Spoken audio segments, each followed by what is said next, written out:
बाबरी मस्जिद नहीं गिरानी चाहिए थी यार।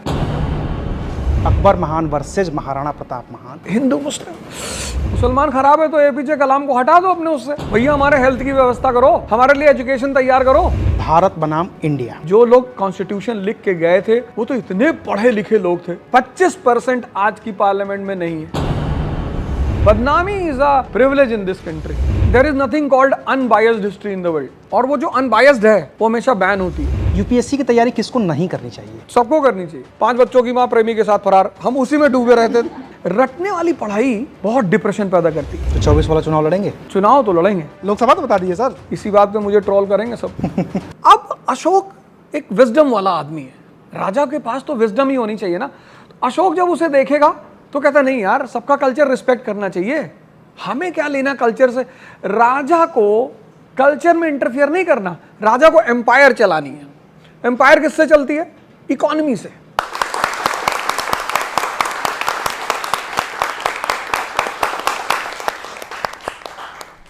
छुटपने में पढ़ाई के दौरान एक कहावत कही जाती थी, हम लोग खूब कहते थे कि हिस्ट्री केमिस्ट्री बड़ी बेवफा, दिन को रटो रात को दफा।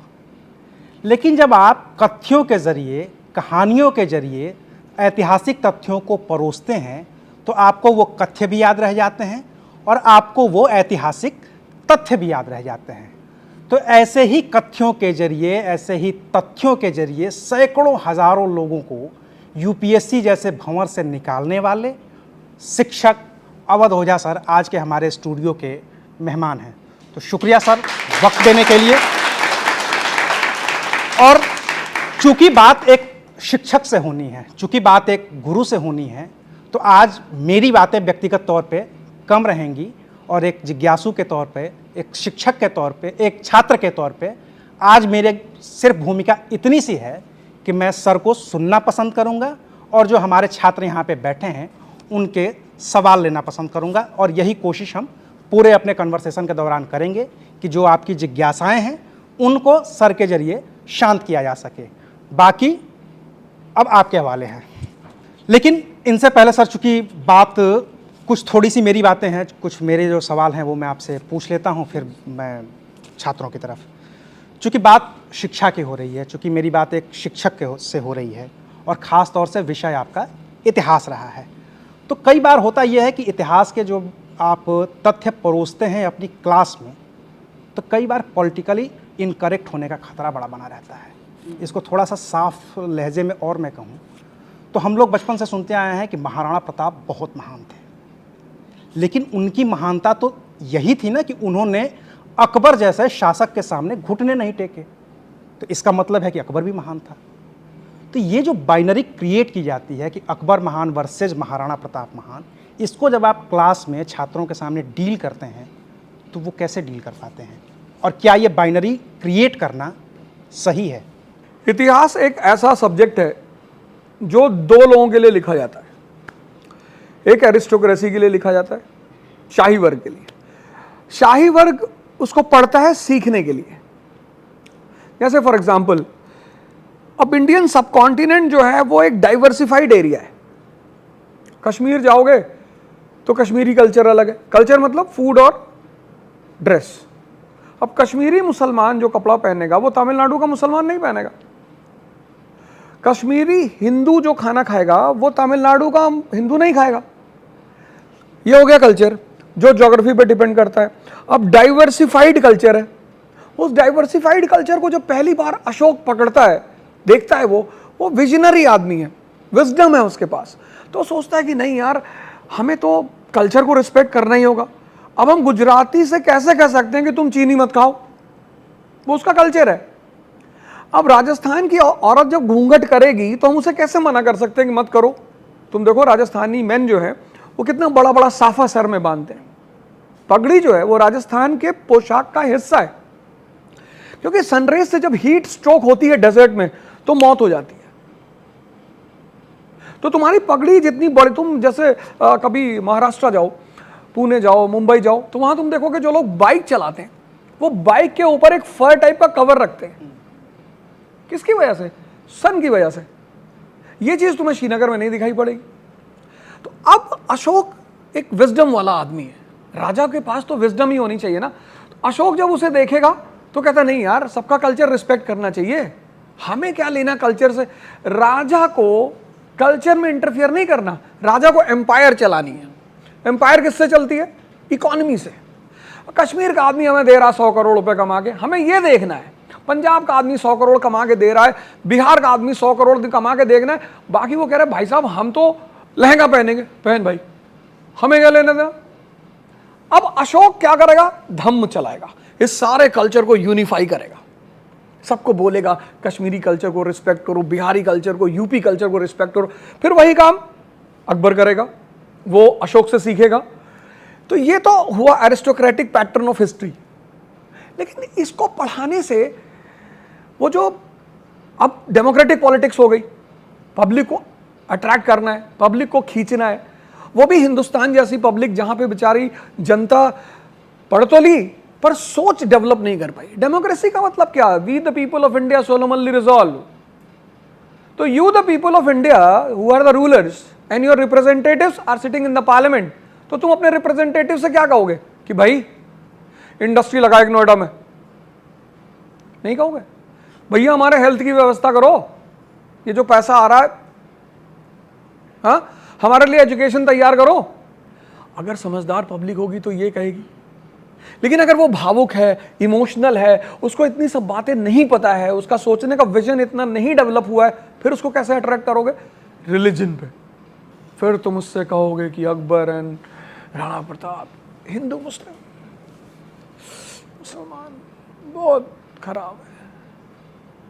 मुसलमान खराब है तो एपीजे कलाम को हटा दो अपने उससे। कोई व्यक्ति थोड़ी खराब है। तुम अगर देखो ऐसी कोई कम्युनिटी दुनिया में बताओ जो सारी पूरी कम्युनिटी अच्छी ही हो। तो अब क्या होता है, अब अगर कल इंडिया कम्युनिस्ट नेशन बन जाए तो कम्युनिस्ट क्या करेंगे? वो भगत सिंह को बना देंगे इंडिया का हीरो। जब भी कोई गवर्नमेंट पावर में आती है तो उसको अपनी आइडियोलॉजी को प्रमोट करना होता है। हर गवर्नमेंट, हर पार्टी का अपना एक हीरो है, एम्बेसडर। जैसे कांग्रेस थी तो उसके पास गांधी जी थे, तो अगर गांधी जी ने कहीं गलती भी की है तो वो उसे ढक देती कि नहीं नहीं नहीं महात्मा। बीजेपी आ गई, उसके आइडियल चेंज हो गए। तो अब उसके जब आइडियल चेंज हो गए तो उसने अपने श्यामा प्रसाद मुखर्जी को उठाया, अच्छे लीडर हैं, बहुत अच्छे लीडर हैं। दीनदयाल उपाध्याय को उठाया, अच्छे लीडर हैं। वीडी सावरकर को उठाया। जब हमारा स्वदेशी मूवमेंट हुआ, वीडी सावरकर की कितनी बड़ी देन है। जब स्वदेशी मूवमेंट 1905 में हुआ तो 1905 का इंडिया नेशन है ही नहीं। नेशन कब बना? 1947 में। 1905 का इंडिया नेशन नहीं है। 1905 का इंडिया 90% सफरिंग फ्रॉम पॉवर्टी। 1905 का इंडिया 90% इलिटरेट। अब कैसे लोगों को बाहर लेकर आओगे मास मूवमेंट के लिए? क्या बोलोगे उनको? तो वीडी सावरकर ने 1857 को उठाया, बोला फर्स्ट वॉर ऑफ इंडिपेंडेंस। अब तुम लड़कियां तो घर में बैठी हुई थी, कोई तुम्हें निकलने नहीं दे रहा था, तो रानी झांसी को तुम्हारा आइडियल बनाया। खूब लड़ी मर्दानी, वो तो झांसी वाली रानी थी। देखो आइडियल चेंज हो गए। अब अगर कल कम्युनिस्ट आएंगे आइडियल चेंज हो जाएंगे। सबको वोट लेना है ना। तो हिस्ट्री, इसलिए मैं जब हिस्ट्री पढ़ाता हूँ कभी कभी तो लोग बड़े अप्रिशिएट करते हैं, कभी कभी कुछ लोग बहुत गाली देते हैं। कनाडा से मेरे पास कॉल आई 2 बार, बहुत बोलते हो मास्टर, तो AK-47 से छल नहीं करेंगे तुमको। मैंने कहा बेटा खिलौने वाले तो हमने भी चलाई है और करीब मत आना मेरे, क्योंकि मैं टीचर बहुत बाद में बना हूं। मुझे एक बात इस देश में समझ में आ गई थी, आज भी आई है, इसलिए मैं तुम लोगों से पर्सनली कहता हूं, पढ़ो और अपने आप को मजबूत भी करो, लड़ने की क्षमता रखो। लड़कियों को भी, अगर तुम्हारी तरफ किसी ने देखा डाल के निकाल लो। इतना क्या प्लीड करना। इस देश को ये सब चीजों की जरूरत है। यहां भगवान भी घूमता था तो वेपन लेके घूमता था। भाई यहां अगर कहीं दुकान दीवार पे लिखा है यहां थूकना मना है, तो लोग थूक के प्राइड फील करते हैं, बताते हैं 4 लोगों को, वीडियो लेते हैं, यहां गए तो थूक दिए। तो हिस्ट्री का 2 वर्जन है। तो जब हम पढ़ाते हैं, क्योंकि हमारे पास तो बहुत अच्छी मॉब आती है, IT का लड़का आता है, IIM का लड़का आता है, दिल्ली यूनिवर्सिटी का आता है, सब पढ़े लिखे लड़के आते हैं। 1-2 कहीं कहीं फंस जाते हैं, 1-2 ऐसा होता है कभी कभी।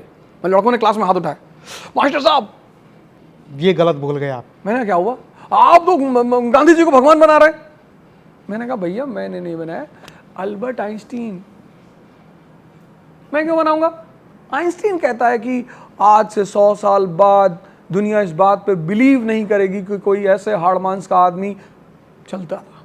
तो चैलेंज होता है हमें, लेकिन चूंकि हम यूपीएससी के लड़कों को पढ़ाते हैं और यूपीएससी का 99% लड़का एक समझ लेकर आता है, तो जब वो उस चीज को कनेक्ट करता है कि अच्छा ऐसा किया था, तब वो रिलैक्स हो जाता है। लेकिन अब चूंकि सोशल मीडिया का दौर आ गया, अब हम लोग की वीडियोस वायरल होती, चंक कटते हैं उसमें से। अब उसमें से जैसे कोई मैंने कह दिया कि बहुत अच्छा किया उसामा बिन लादेन ने, उतनी लाइन काट के बाहर भेज दी। ओ जा, लादेन की तारीफ कर रहा है, अब वो गांव में बैठा हुआ देख रहा है, ये बहुत बोल रहा है मास्टर, तो वो तो थोड़ा सा झेलना पड़ता है। लेकिन कोई बात नहीं, फिर बाकी लोग जब और भी चीजें देखते हैं तो माफ कर देते हैं, चल जाता है। अच्छा, एक सवाल मेरा व्यक्तिगत है, खुद के पेशे से जुड़ा हुआ है। पिछले दिनों हमारे ही कुछ हम पेशा लोग थे जो वरिष्ठ पत्रकार थे, उन लोगों ने एक बात कही ट्विटर पे, सोशल मीडिया पे, तमाम जगहों पे, कि हमें तो आज पता चला है कि चोल डायनेस्टी कितनी महान थी। हमें तो बचपन में पढ़ाया ही नहीं गया कि चोल डायनेस्टी कोई चीज़ थी। ये तो अब सरकार आई है तो वो बता रही है, इतिहास नया लिखा जा रहा है, तो हमें पता चल रहा है कि चोल साम्राज्य ने दक्षिण भारत में कितने शानदार मंदिर बनाए थे। ये दिक्कत पढ़ाने वालों की है या पढ़ने वालों की है, या असल में कोई ऐसी दिक्कत है कि हमें पढ़ाया नहीं गया था? क्योंकि मुझे तो याद है कि मैंने पढ़ा है, मैं भूल गया, ये इसमें मेरी गलती है, इसमें आपके जैसे टीचर की तो गलती है नहीं कि आपने पढ़ाया नहीं। ये बात अगर कोई बैंक का क्लर्क कहे तो मैं मान लूं, कोई अगर बैंक का क्लर्क बोले कि साहब हमको नहीं पढ़ा, मैं मान लूंगा। कोई पोस्ट ऑफिस का क्लर्क, मेरे पिताजी पोस्ट ऑफिस में थे, जर्नलिस्ट, लॉयर, टीचर और डॉक्टर, इनको अगर ना भी कोई पढ़ाए तो पढ़ना चाहिए। मतलब जर्नलिस्ट को तो ये ट्वीट करना ही नहीं चाहिए। कल कहते हैं साहब हमने तो राष्ट्रकूट नहीं सुना था, वो भी बड़े फेमस लोग हैं राष्ट्रकूटाज। हिस्ट्री तो भरी पड़ी है ना अचीवमेंट से, लेकिन हमारा जो उद्देश्य, गवर्नमेंट का उद्देश्य होता है कि हिस्ट्री आपके लिए एक मास्टर बन जाए, टीचर, आप उससे सीखो। उस उद्देश्य को लेकर गवर्नमेंट हिस्ट्री लिखती है। कभी कभी क्या होता है कि गवर्नमेंट चूंकि जिस पार्टी की होती है तो हर आदमी थोड़ा बहुत बायस तो होता ही है। जैसे मैं तो इस बात को एक्सेप्ट करता हूं कि गांधी जी को जितनी स्पेस दी, थोड़ा सा भगत सिंह को भी देना चाहिए था, उनको भी देना चाहिए था। जनरेशन को पता चलना चाहिए था कि क्या आइडियोलॉजी थी, कैसे काम कर रहे थे। तो थोड़ा सा अंबेडकर को देना चाहिए। मतलब अंबेडकर को पढ़ने के बाद तो कोई भी साधारण सा आदमी रोने लगेगा, इतनी ह्यूमिलिएशन। मतलब मैं अंदर आ रहा हूं, कोई मेरा हाथ पकड़ के बाहर कर दे कि बाहर बैठो। आदमी ह्यूमिलिएशन एक दिन बर्दाश्त कर सकता है, 2 दिन करेगा, रेगुलर। और वो आदमी जो रेगुलर बर्दाश्त कर रहा है, उसको अपने गोल को लेकर कितना बड़ा कमिटमेंट रहा होगा। एल्फिंस्टोन कॉलेज में जब वो पढ़ने गए तो संस्कृत नहीं दिया गया उन्हें कि भाई अनटचेबल हैं तो संस्कृत नहीं पढ़ सकते। उन्होंने कहा ठीक है पर्शियन दे दो। आज तक उतने नंबर पर्शियन में किसी को नहीं मिले। उनकी डिग्रीज डीएससी, पीएचडी छोड़ो, DSC doctor of science, PhD के बाद की डिग्री। शायद ही तुम लोगों ने इतनी उम्र में किसी को देखा हो जो डीएससी की डिग्री लिया हो। तो जर्नलिस्ट अगर ये कह रहे हैं कि हमें चोलों के बारे में नहीं पता है, तो शायद उन्होंने क्लास 12th की हमारे यहाँ उसके वो मैं समझ सकता हूँ, वो उनका पॉइंट समझ सकता हूँ। हमारे यहाँ 10th के बाद ह्यूमैनिटीज नहीं पढ़ाई जाती, लोग पढ़ते भी नहीं। और 10th खराब माना जाता है। आर्ट्स ले रहे हो, हाँ, आर्ट्स बीए वाले आदमी को तो बर्बाद आदमी मानते हैं, वो तो कुछ मानते हैं। हाँ, वो कहते हैं, बड़े बड़े अजीब सी दृष्टि से देखते हैं। जैसे तुम शादी वादी में जाओ और बता दो बीए कर रहे हैं, तो मतलब वो जो दृष्टि होती है लोगों की कि पीछे हो गए, बीए कर रहे हैं, उनको लगता है ये आदमी कुछ कर ही नहीं पाएगा जीवन में। तो 10th तक जो हिस्ट्री है उसमें डेक्कन और साउथ इंडिया को इतना प्रमोशन नहीं दिया गया।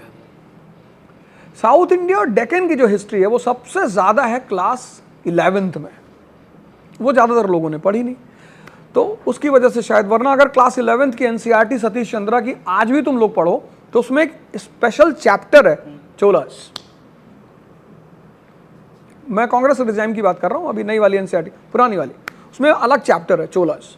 पढ़ी है हम लोगों ने, है जैसे हम लोगों को नहीं भी पढ़ना था, साइंस पढ़ी भी, जर्नलिज्म में आया तो फिर किताबें खरीदी हम लोगों ने एनसीईआरटी की। आज भी सारे किताबें मेरे पास हैं कि पढ़ेंगे भाई, नहीं पढ़ेंगे तो कैसे पता चलेगा। तो खैर, एक मैं थोड़ा गंभीर सवाल ये है कि पिछले दिनों एक खूब चर्चा हुई थी एक बात की, भारत बनाम इंडिया। चूँकि आप इतिहास के टीचर हैं और आप इतिहास उन लोगों को पढ़ाते हैं जो पढ़कर कामयाब होकर इस देश का इतिहास रचने में अपनी महती भूमिका अदा करते हैं, तो आप इसको किस तरीके से देखते हैं भारत बनाम इंडिया को? क्या ये मुद्दा सिर्फ राजनीतिक है या इसका कोई ऐतिहासिक परिप्रेक्ष्य है? भारत का मतलब है ज्ञान। जिन लोगों ने कॉन्स्टिट्यूशन बनाया वो कितने मैच्योर लोग रहे होंगे। तुम अगर हिंदी का कॉन्स्टिट्यूशन पढ़ो प्रियम्बल, तो उसमें स्पेसिफिकली लिखा हुआ है हम भारत के लोग। उसमें उन्होंने, वो चाहते तो हिंदी में इंडिया भी लिख देते, पर उन्होंने लिखा हम भारत के लोग। और जब तुम वही प्रियम्बल इंग्लिश में उठाओगे तो उसमें लिखा we the people of India. Bharat एक ऐसा टर्म है जो शाश्वत है, इटर्नल, क्योंकि भारत का मतलब होता है नॉलेज। नॉलेज कभी इररिलेवेंट हो ही नहीं सकती, तो हम उस नाम को तो छोड़ ही नहीं सकते थे। जैसे आज हमारा युवा है, हमसे बहुत सारे लोग मिलते हैं तो बोलते हैं सर आपको तो रोलेक्स और ओमेगा और राडो वाडो की वॉच पहननी चाहिए। मैंने कहा फिर क्या होगा? नहीं सर अब पहननी चाहिए। नहीं फिर होगा क्या? नहीं ठीक है, उसको पहनने में कोई बुराई नहीं है, लेकिन सिर्फ उसी को प्रेफरेंस तुम किस लिए जाने जाते हो? अपनी अंदर की पावर के लिए। तुम्हारी घड़ी कोई एक बार देखेगा, लेकिन जिसने भी एपीजे कलाम की इग्नाइटेड माइंड पढ़ी है ना, वो जिंदगी भर उसको याद रखेगा। तुम्हारी घड़ी पहनने से, तुम्हारा बहुत अच्छा शूज पहनने से, तुम्हारे बहुत अच्छा जैकेट पहनने से दुनिया नहीं बदलती, लेकिन तुम्हारे विचारों से और तुम्हारे अचीवमेंट से दुनिया बदलती है। भारत उसको जिंदा रखने का एक माध्यम है, उस पुराने ज्ञान को जिसने सिद्धार्थ को बुद्ध बना दिया। सोचो, जिस बुद्ध के हरम में 2000 स्त्रियां हो, वो सारी स्त्रियों को मां मान ले रहा है, वो भी कितनी उम्र में? 35। तुम पेपर में देखते हो कि बहुत लोगों ने 60-65 पे शादियां की। उनको देखकर मैं बड़ा खुश होता हूं। खैर मेरी वाइफ पीछे बैठी हुई है तो ऐसा मुझे नहीं कहना चाहिए था। तो खैर, तो भारत वहां से जुड़ा है। इंडिया अंग्रेजों ने नाम दिया, उन्होंने जो भी बातें की, ट्रांजैक्शन किया, डील किया, इसमें इंडिया नाम इस्तेमाल किया। अच्छा शब्द है। मैगस्थनीज की एक किताब थी इंडिका, मैगस्थनीज एम्बेसडर था चंद्रगुप्त मौर्य के दरबार में, वहां से यह शब्द आया इंडिया। पश्चिम के लोग यही शब्द इस्तेमाल करते। तो 1857 के रिवोल्ट के बाद दो घटनाएं पैरेलली बड़ी इंपॉर्टेंट घटी, बड़ी इंपॉर्टेंट, आई और आई। पहली आई इंफ्रास्ट्रक्चर, पहला रेलवे लाइन 1853 में मुंबई टू थाने। इंफ्रास्ट्रक्चर ने इंडस्ट्रियलाइजेशन को जन्म दिया। क्या रिलेशन है इंफ्रास्ट्रक्चर और इंडस्ट्री का? 1853 रेलवे लाइन, 1854 कॉटन मिल, कहां? मुंबई में। इस इंफ्रास्ट्रक्चर और इंडस्ट्रियलाइजेशन की देन है इंडिया। ये जो तुम आज नेशन देख रहे हो ना, ये इस इंडस्ट्रियल रेवोल्यूशन की देन है। तो जब हम कहते हैं इंडिया, तो it's a new identity based on industrial revolution.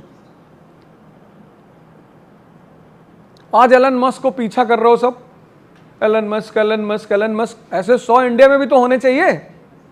आज तुम जो लड़कियां यहां आगे बैठी हो, किसकी वजह से बैठी हो? कैपिटलिज्म की वजह से, इंडस्ट्रियल रेवोल्यूशन की वजह से।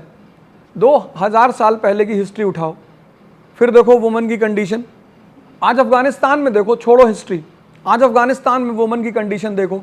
इंडस्ट्रियलाइजेशन नहीं है तो वुमन को इकोनॉमिक इंडिपेंडेंस नहीं है। चूंकि इकोनॉमिक इंडिपेंडेंस नहीं है तो सोशल इंडिपेंडेंस कैसे होगी?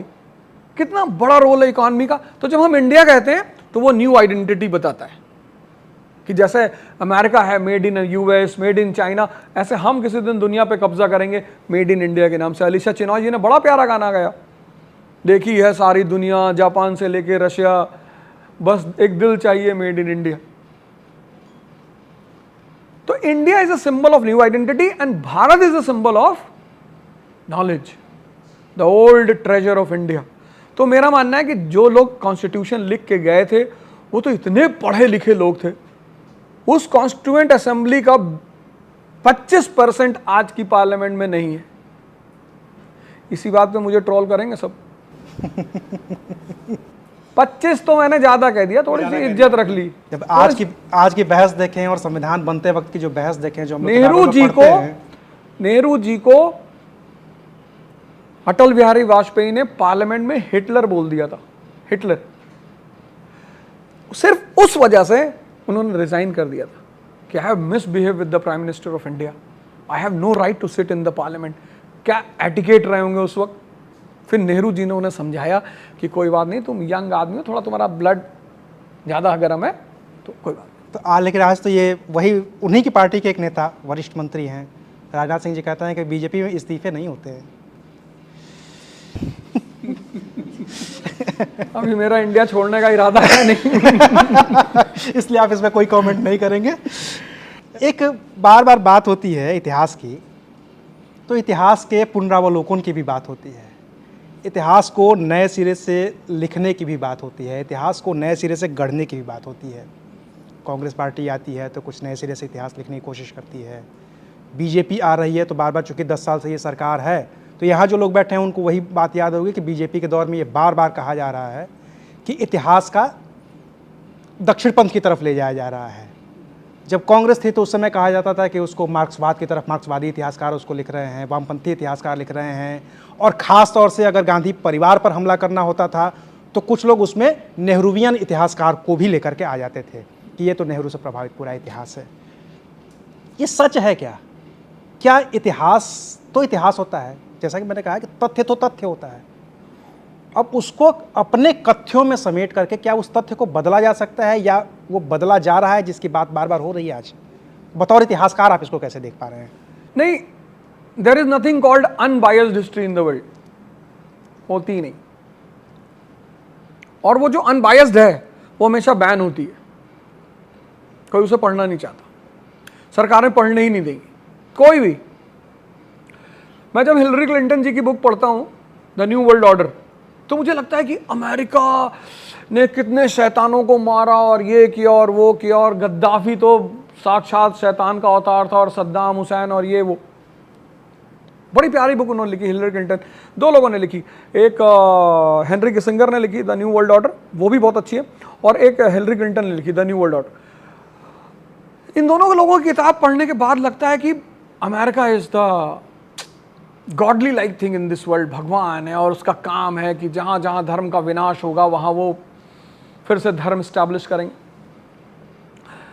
लेकिन फिर जब वहीं से हम उलटते हैं और क्रिस्टोफर कैथरवुड को पढ़ते हैं द वेस्ट एशियन क्राइसिस, तो पता चलता है कि नहीं यार, तेल इनका, रिसोर्स इनका, वो बेचारे अपने रिसोर्स को यूज करने के लिए आजाद नहीं है, तो लड़ेंगे नहीं। तो there is nothing called unbiased history. कहावत भी है कि जब तक शेर को लिखना नहीं आएगा तब तक शिकारी अपना गुणगान करेगा। तो अनबायस्ड हिस्ट्री जैसी कोई चीज होती ही नहीं। कुछ ना कुछ, हाँ, कुछ कहीं कहीं ज्यादा होती है, कहीं कहीं कम होती है। फैक्ट तो सर एक ही रहेगा ना, मैनिपुलेट कर सकते हैं ना। जैसे फॉर एग्जाम्पल 1922 में चौरी चौरा का कांड हुआ, सबको पता होगा। 20 में नॉन कोऑपरेशन मूवमेंट शुरू हुआ, और 1922 में चौरी चौरा का कांड हुआ, 22 पुलिस वालों के साथ पुलिस थाना जला दिया। That was attack on the government. अब गवर्नमेंट पे हमला किया तो गवर्नमेंट तो रिटेलिएट करेगी। Gandhi ji immediately stop the movement, बोले I have no faith in violence. अब इस एक घटना को जब सुमित सरकार सर देखते हैं तो कहते हैं Gandhi got afraid of the rising subaltern history. 1922 Russian revolution हो चुका है, अवध किसान सभा बन चुकी है, ऑटक बन चुका, all India trade union Congress, labour farmer union बन रहे हैं। तो सुमित सरकार सर उसको दूसरे चश्मे से देख रहे हैं, कह रहे हैं Gandhi was the friend of capitalist and Jamnalal Bajaj and Ambalal Sarabhai and this and that. और गांधी जी को लगा कि मजदूरों के उठने से और किसानों के उठने से पूंजीवादी खतरे में पड़ जाएंगे, तो गांधी जी ने आंदोलन को रोक दिया। अब ये चश्मा है सुमित सरकार सर का, सही वो भी है क्योंकि तथ्य तो वो भी दे रहे हैं, तो ये भी है। लेकिन जब हम विपिन चंद्रा सर को पढ़ते हैं वो पूरी स्टोरी बदल देते हैं। कहते हैं 1922 में handful people were standing and government would have beaten them, and if they would have been beaten they would have never come for the movement, सब मारे जाते। तो गांधी जी ने आंदोलन रोक के पब्लिक को मार खाने से बचा लिया। क्या गांधी जी, हरे रामा, वो भी सही है। आप किस चश्मे से, शब्दों के साथ एक बड़ी प्यारी चीज है, आप शब्द को अपने हिसाब से यूज कर सकते हो। भाई किसी लड़के ने किसी लड़की को आई लव यू, उसने मारा एक चाटा, बोली बहन की तरह कहा था, तो वो डिपेंड करेगा कि कौन लिख रहा है, कैसे लिख रहा है, किस इंटेंशन से लिख रहा है। लेकिन सर एक जो दिक्कत हो रही है हम लोगों को, या जो ये एकदम यंग जनरेशन है, इनको आप बताएंगे कैसे कि चौरी चौरा में क्या हुआ था? जैसे अगर आपको अभी जो चौरी चौरा का ही हमने उदाहरण लिया, इनको बताना है कि 1922 में गांधी जी ने असहयोग आंदोलन को वापस क्यों लिया, हिंसा हो गई इस वजह से वापस लिया, एक लाइन का फैक्ट हो गया। इसको जब बताना होगा इन लोगों को कि उस समय की परिस्थितियां क्या थीं, तो आप विपिन चंद्रा की बात मानेंगे या उस सर की बात मानेंगे? नहीं, हम दोनों अप्रोच लेके चलेंगे। यूपीएससी यही कहती है आप दोनों स्टैंड को समझो, फिर क्वेश्चन क्या पूछा जाएगा वो डिसाइड करेगा। यूपीएससी क्या पूछती, जैसे यूपीएससी ने क्वेश्चन पूछ लिया कि the rising tide of socialist movement in 1920s became the major factor for the end of non cooperation in 1922। Do you agree with this statement? अब इनका आंसर अलग हो जाएगा। एक क्वेश्चन तो ये हो गया। एक क्वेश्चन होगा कि Gandhi ji inspired by the example of Ahmedabad mill strike 1918 ended non cooperation movement. Question same point से आया है, आंसर अलग होंगे। चलिए एक दो सवाल मेरे और हैं जिनको मुझे लगता है कि बात करनी चाहिए। चूँकि अभी तक हमने इतिहास की बात की और सर इतिहास पढ़ाते हैं उन लोगों को जो यूपीएससी की तैयारी करते हैं बेसिकली। तो एक सवाल जो मैं बार बार मेरे मन में उठता है, मैं और भी जो शिक्षक हैं जो यूपीएससी की तैयारी करते हैं इसी स्टूडियो में उनसे भी पूछ चुका हूँ, यूपीएससी की तैयारी किसको नहीं करनी चाहिए? सबको करनी चाहिए। इसलिए नहीं कि मेरा बिजनेस है मैं इसलिए कह रहा हूँ, उसकी वजह मैं बताऊं क्यों करनी चाहिए। यूपीएससी की तैयारी करने वाला आदमी कभी फेल नहीं होता। अगर आप आईएएस बन गए तब तो आप सफल ही हैं, वरना वो आपको मेरे जैसा टीचर बना देगी। इतना बोलेगा पब्लिक हाथ जोड़ लेगी, भाई साहब रहने दो, कितना बोलोगे यार, किस किस मुद्दे पे बोलोगे। भाई हमें, जब तक मैंने यूपीएससी की तैयारी नहीं की थी, हमें पता ही नहीं था जीडीपी क्या होती है, नेशनल इनकम क्या है, बैंकिंग क्या है, पता ही नहीं था। हम तो न्यूज़पेपर उठाते थे, दैनिक जागरण, उसका पहला पेज पढ़ते थे, 5 बच्चों की मां प्रेमी के साथ फरार, हम उसी में डूबे रहते थे। भैया जब कुछ पता ही नहीं होगा तो पढ़ोगे क्या? पता तो होना चाहिए। हमें आईआर पता नहीं था क्या होता है, इंटरनेशनल रिलेशन किसको बोलते हैं, अज्ञात व्यक्ति का शव मिला, हम उसको पढ़ते थे। होली में बहनों ने बांधी मुख्यमंत्री को राखी, हम ये सब पढ़ते थे। गोली बंदूक एडिशनल होगा वहाँ का। हाँ, बिल्कुल। अब क्या हुआ, जब यूपीएससी की तैयारी की और इंटरकनेक्टिविटी पता चली, इकोनॉमी, हिस्ट्री, पॉलिटी, सबका कनेक्शन पता चला, तो दैनिक जागरण भी पढ़ते रहे क्योंकि आदत तो पुरानी है, और हिंदू पढ़ना शुरू कर दिया। तब पता चला कि 91 के बाद अमेरिका ने हमसे दोस्ती क्यों की, उसको पेप्सी बेचना है इंडिया में। पहले में लगता था, जब हम 10th में थे, 9th में थे, तो हम इमोशनल रिलेशन सोचते थे कि अगर पाकिस्तान ने भारत पे हमला किया तो रूस वाले मिल के मारेंगे। तो हम सोचते थे कि रिश्ते इमोशनल लेवल पे होते हैं। अब हम सोचते हैं कि रिश्ते प्रॉफिट की वजह से होते हैं। जब हम क्लास 10th में थे तो मुझे लगता था R = E, मतलब रिलेशन = इमोशन। अब मेरा कॉन्सेप्ट है R = I, रिलेशन = इंटरेस्ट। तो ये जो एप्लीकेशन ऑफ ह्यूमैनिटीज है लाइफ में, बहुत सारे, इनमें से बहुत सारे लोग साइंस ही पढ़े होंगे, ह्यूमैनिटीज नहीं पढ़ेंगे। ह्यूमैनिटीज पढ़ना बहुत जरूरी है। एनालिसिस जो पार्ट है जीवन का, वो तुम्हें ह्यूमैनिटीज ही देगी। और पूरा यूपीएससी का एग्जाम ह्यूमैनिटीज बेस्ड है, history, economy, polity, geography.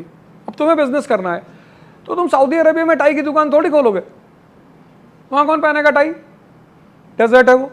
Tie तो कोल्ड रीजन्स का है ना, टॉन्सिल हो जाती है ठंडक में, तो इस रीजन को कवर करना होता है। मैंने भी कहा ना, dress and food depends upon geography. तो अब जब तुमने ज्योग्राफी पढ़ ली तो तुम कहीं भी इन्वेस्टमेंट करो। भाई ये घूमने जा रहे हैं राजस्थान, तो ये ब्लेजर लेके थोड़ी जाएंगे, नहीं आएंगे। तो ज्योग्राफी जिसको समझ में आती है, बड़ी प्यारी किताब है द रिवेंज ऑफ ज्योग्राफी, बहुत प्यारी किताब। मतलब तुम्हें कभी मौका मिले तो इस किताब को जरूर पढ़ना, द रिवेंज ऑफ ज्योग्राफी। बहुत मतलब उस किताब में एक्सप्लेन किया है कि what is the role of geography in human life. और ज्योग्राफी सिर्फ फिजिकल नहीं होती, political, economic, infrastructure, railways, communication, सब पढ़ाएंगे तुम्हें। तो सबको यूपीएससी की तैयारी करनी चाहिए, लेकिन पहला अटेम्प्ट बहुत सीरियसली देना चाहिए। कब देना चाहिए? जब आपको मेंस का आंसर लिखना आसान हो जाए तब। लोग पूछते हैं ना कब हमें पता चले हमें आईएएस देना चाहिए। बिल्कुल, यही अगला सवाल भी था मेरा। जब आप आईएएस के बेस से क्वेश्चन देखें और आप लिखने लगे, आपको सोचना ना पड़े, और जब आप प्रीलिम्स से क्वेश्चन देखें और सॉल्व करने लगे, बस तब आपको आईएएस देना चाहिए। अगर आपका फर्स्ट अटेम्प्ट में हो गया, गॉड्स ब्लेसिंग। नहीं हुआ और आपका घर अफोर्ड कर सकता है तो आप सेकंड भी दे दो। लेकिन सेकंड में अगर नहीं होता है तो you immediately take a U turn. आप अपनी प्रैक्टिस शुरू करो, कोर्ट जाना शुरू करो, आप डॉक्टर हैं तो आप अपना डॉक्टर का काम कुछ करो आप।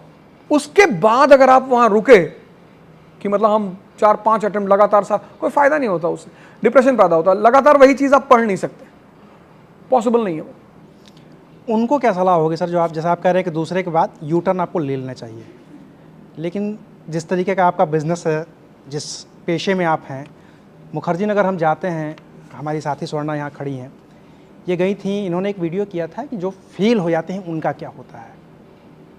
उनमें से कई लड़कों ने ऐसा कहा कि हम कुछ लोग ऐसे हैं जो तो निकल जाते हैं, उस सदमे को बर्दाश्त कर लेते हैं, वो भी, उनके घर वाले भी। कई लोगों की नियति कुछ दूसरी होती है, वो दुनिया को अलविदा कह देते हैं। ऐसे लोगों के लिए, क्योंकि ये नई जनरेशन बैठी हुई है, हो सकता है कि इसमें बहुत सारे लोग पहली बार निकाल लें, दूसरी बार निकाल लें, तीसरे में हिम्मत हार जाएं, इन लोगों के लिए क्या सलाह है आपकी? जिनको भी लगता है कि वो हिम्मत हारेंगे, उनको सपना नहीं देखना चाहिए, क्योंकि सपना तो टूटेगा ही। सपने का मतलब यह है कि आप एडवेंचरस आदमी हो, खेलना जानते हो। इस दुनिया में सबसे बड़ी ह्यूमन जो क्वालिटी है, जो आदमी को महान बनाती है, वह है रिस्क लेना। जब मैं आईएएस की तैयारी करने आया तो मेरे रिश्तेदार, मेरी मां मुझसे बोली, तुम आईएएस की तैयारी करोगे? हाँ, मैंने कहा कर लेते हैं, मैंने सुना है बड़ी अच्छी नौकरी है। तो मेरे पिताजी से बोली कि क्या है, पैसा डुबो रहे हो अपना, जबकि वो वकील हैं। हमसे बोली तुम्हें बॉटनी जूलॉजी में डिफरेंस पता है? मैंने कहा देखो मुझको छेड़ो मत। मेरे एक सीनियर थे, मैं उनके पास गया, मैंने कहा भैया मैं आईएएस की तैयारी कर, वो उन्होंने हंसना शुरू किया, वो हंसते ही रहे 10 मिनट। फिर किसी तरह उनको लोगों ने कंट्रोल किया। फिर वो बोले यार तेरा अगर आईएएस में हो जाएगा ना तो ढोलपुर हाउस बंद हो जाएगा। फिर मैंने कहा अच्छा। फिर मुझे एक बात डर भी लगा कि यार ये सब मना कर रहे हैं तो कुछ तो गड़बड़ होगी। फिर मुझे लगा भीड़ तो पागल होती है, भीड़ का क्या। आप जब भी कोई काम भीड़ से बाहर निकल कर करते हो तो शुरू में बहुत अपोजिशन होती है, बहुत। इतना दिल से लगाने की जरूरत नहीं। जैसे मेरे पास ऑप्शन है, आईएएस नहीं बने, टीचर बन गए, कल चुनाव लड़ जाएंगे, 60-65 साल के हो जाएंगे, ये सारे बाबा जो आते हैं ये सब मर चुके होंगे। फिर कमंडल रख के प्रवचन करेंगे कि ये दुनिया माया है, ये स्त्री। इतने सारे ऑप्शन है, कुछ नहीं करना, तुम्हें कमंडल लेना है, 15-20 लड़कों को तैयार करना है कायदे के लोगों, और 10-20 ऑडियंस में तुम्हारे लोग कि बाबा जी हाँ बताओ बच्चा, आपने वो जो बूटी दी थी तो हमारे घर में बच्चा हुआ, और वाह वाह वाह, प्रसाद भिजवाओ इनको।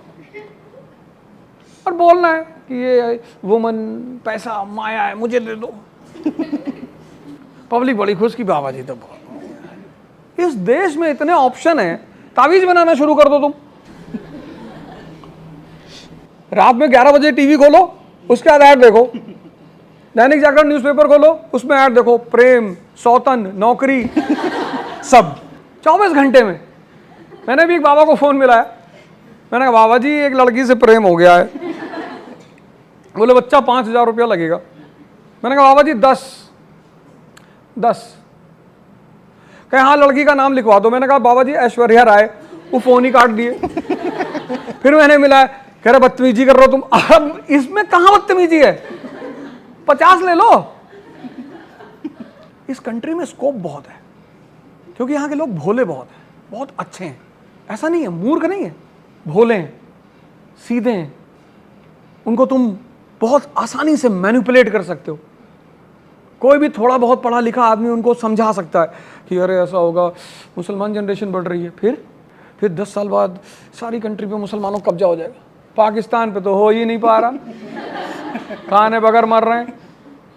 एक डॉट भर की कंट्री है इजराइल। देखो कल नेतन्याहू ने क्या किया, पैलेस्टीन को खारिज कर दिया, कहा कोई पैलेस्टीन कॉरिडोर बना दिया। अरब कंट्री बैठ के सुन रही है, जी जी जी।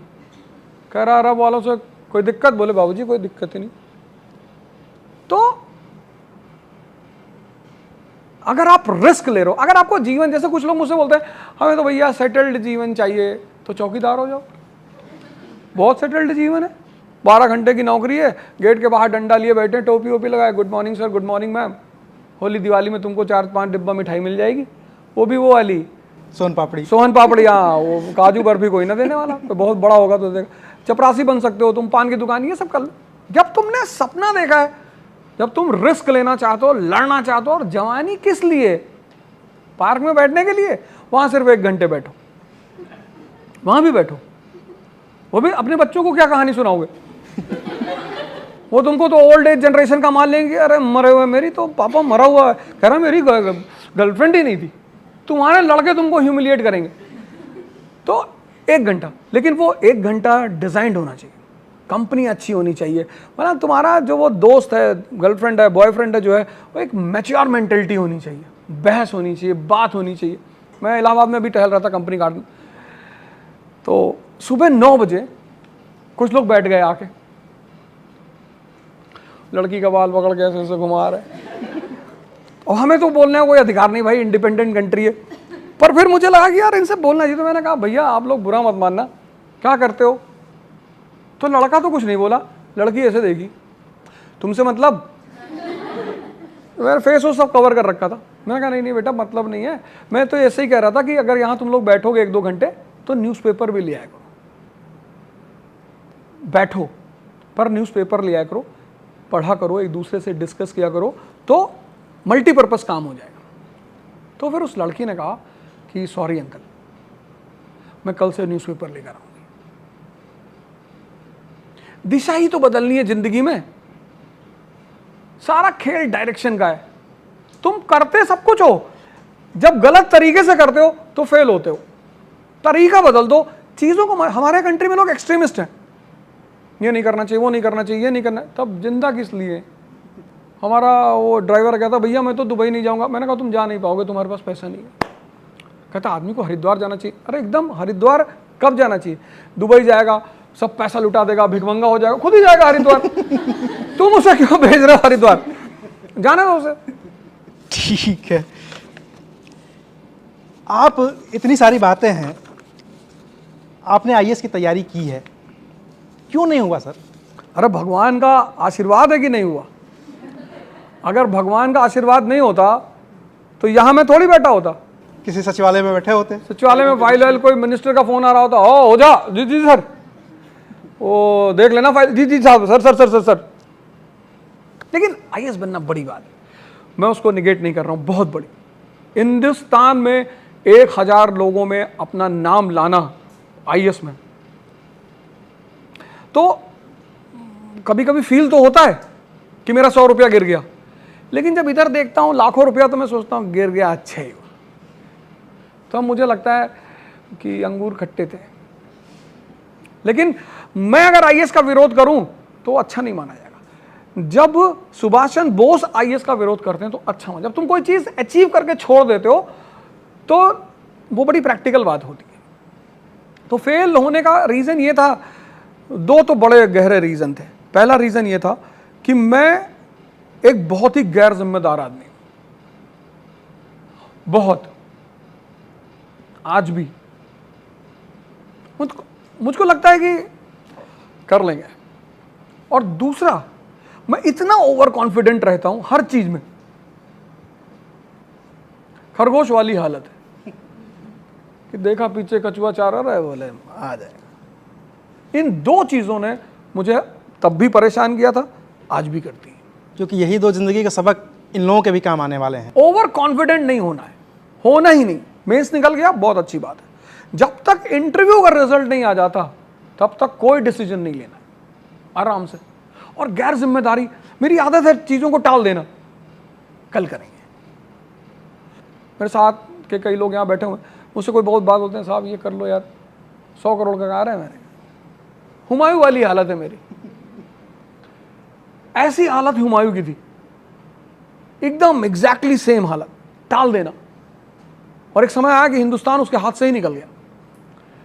तो मुझे कभी कभी क्या होता है कि दोबारा लड़ना पड़ता है खूब। जब मैं घिर जाता हूं चारों तरफ, लगता है कि बस अब जिंदगी खतरे में पड़ गई, तब मैं खड़ा होता हूं तलवार वलवार निकाल। कहां तो कवर अप तो मैं कर ले जाता हूं, लेकिन उससे नुकसान बहुत होता है। वही चीज वहां भी हुई। दो चीजों ने बहुत नुकसान, एक गैर जिम्मेदाराना रवैया और ओवर कॉन्फिडेंस। तो आज भी मैं कभी कभी बोलता हूं तो तुमको वो चीज की झलक आती होगी, जब कभी कभी वो आत्मा जिंदा हो जाए। हालांकि मैं कंट्रोल बहुत करता हूं, लेकिन फिर भी। आपने पैसे वाला जिक्र किया, गूगल पर बड़ा सवाल पूछा जाता है आपके बारे में, कितना पैसा है वो 2000 सर के पास, ऑडी से चलते हैं, BMW से चलते हैं, पता नहीं क्या क्या दुनिया जहान की बातें। क्या बात हो जाए सर, IAS नहीं बने, कितने लोगों को IAS बना, लेकिन अब पैसा बहुत है उनके पास, अब वो लड़ेंगे चुनाव, करेंगे राजनीति, ये सब तो बस उनका साइड वाला बिजनेस है। क्या है सर ये सब? पैसा बता देंगे तो लोग फिरौती मांग लेंगे। उसका तो उपाय दूसरा भी है फिर। पैसा तो नहीं है, लेकिन चुनाव तो लड़ेंगे और राजनीति भी करेंगे। और 24 का इलेक्शन आ रहा है, तो हलचल तो पैदा करना मेरी आदत है, तो एकदम लड़ेंगे। और तुम लोग को भी लड़ना चाहिए। जब तक पार्लियामेंट में तुम जैसे लोग नहीं आएंगे पढ़े लिखे, तुम लोगों ने जगह छोड़ दी, तभी तो बाकी लोग अंदर चले गए। तो ठीक है, भगवान, वो वेलकम मूवी है ना, तो उसमें शेट्टी कहता है कि भगवान का दिया सब कुछ हमारे पास है, इज्जत है, पैसा है, शोहरत।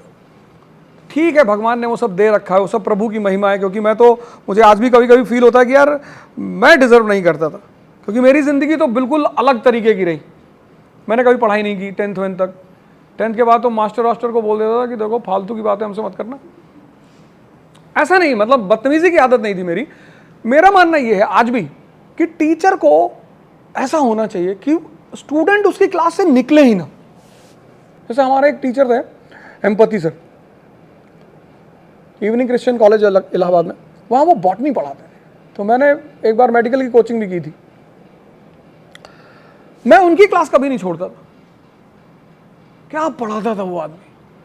हम जो नॉन पढ़ने वाले लोग थे, मतलब जिनको मस्ती ही करनी थी, वो जाके सिंसियरली पढ़ते थे टीचरों को, क्योंकि बहुत बहुत रिस्पॉन्सिबल जॉब है डॉक्टर और टीचर। जैसे हमारा डॉक्टर है, फैमिली डॉक्टर योगेश वलेचा, मैं उनको जब भी मिलने आता हूँ कहते यार किसी की भी रिपोर्ट देखते हैं, बहुत बढ़िया रिपोर्ट है, ऐसे आदमी 2 साल जीते। अब उसमें भले ही कोई दिक्कत हो, लेकिन वो आदमी उस मोमेंट आदमी को मोटिवेट कर देता है। तो लेकिन हाँ, जब मैंने पढ़ाई शुरू की, अब तो मैं बिल्कुल कोई मजाक नहीं, कुछ नहीं। पढ़ना है मतलब पढ़ना है, काम करना है तो करना है। और जिंदगी चूंकि उम्र के साथ साथ रोल भी बदलती रहती है। अब जैसे तेंदुलकर ने खेल लिया, विराट कोहली आ गए। विराट कोहली अब जाएंगे तो उसके बाद कोई और खिलाड़ी आएगा। तो हर व्यक्ति को एक समय पता होना चाहिए कि मैं कहां तक खेल सकता हूं। अब मेरे बाद जो टीचर आ रहे होंगे, यंग टीचर, वो कुछ नया कॉन्सेप्ट लेकर आ रहे होंगे, तो मानी सी बात है मैं थोड़ा सा किनारे होऊंगा टीचिंग लाइन में आने वाले 1-2 सालों के अंदर। तो फिर वो जब मैं साइड लाइन होऊंगा, तब उस वक्त मुझे क्या करना है, ये मुझे डिसाइड करना है। तो 24 वाला चुनाव लड़ेंगे? लड़ जाएंगे, और ऐसी बात तो नहीं है, कसम तो नहीं खाया। लोकसभा अपनी फिर संकट होगा। नहीं, जैसे मोदी जी कहते हैं पूरा भारत मेरा, ऐसे मेरा भी पूरा भारत है। नहीं, मोदी जी तो जिस शहर में जाते हैं उस शहर से उनका इतना पुराना नाता रहता है जितना कोई किसी की उम्र नहीं होती है। मेरा तो वैसे भी रहता है, मेरे इतने सारे स्टूडेंट्स रहते हैं, मैं तो, मुझे कहने की जरूरत ही नहीं है। मैं तो किसी शहर में चला जाऊंगा तो मुझे वहाँ मिनिमम 1000 स्टूडेंट्स तो मिलने हैं कि सर आप यहीं रहो, यहीं पे इंस्टीट्यूट डाल दो सर, हम आपका वो बनवा देंगे आधार कार्ड। तो मेरे लिए तो ज़्यादा ईजी है एज अ टीचर। लेकिन लोकसभा वही, क्योंकि आपकी लोकसभा और उसके आसपास की लोकसभा बड़ी चर्चा में रही है पिछले दिनों।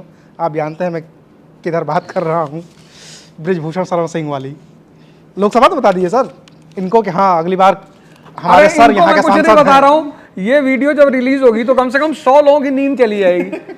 मैं यही तो चाहता हूँ, चूंकि 24 है कैंडिडेट ये अनाउंस होने वाले तो होंगे। बहुत लोग मुझे फोन करते हैं कि इतना पैसा कमाओ, क्यों चुनाव लड़ोगे, पैसा लूट जाएगा। मैंने कहा तुम्हें तो खुशी होनी चाहिए, लेकिन उनको दिक्कत है कि ये आदमी नशेड़ी टाइप का आदमी है। मुझे कोई काम करना है मतलब करना है।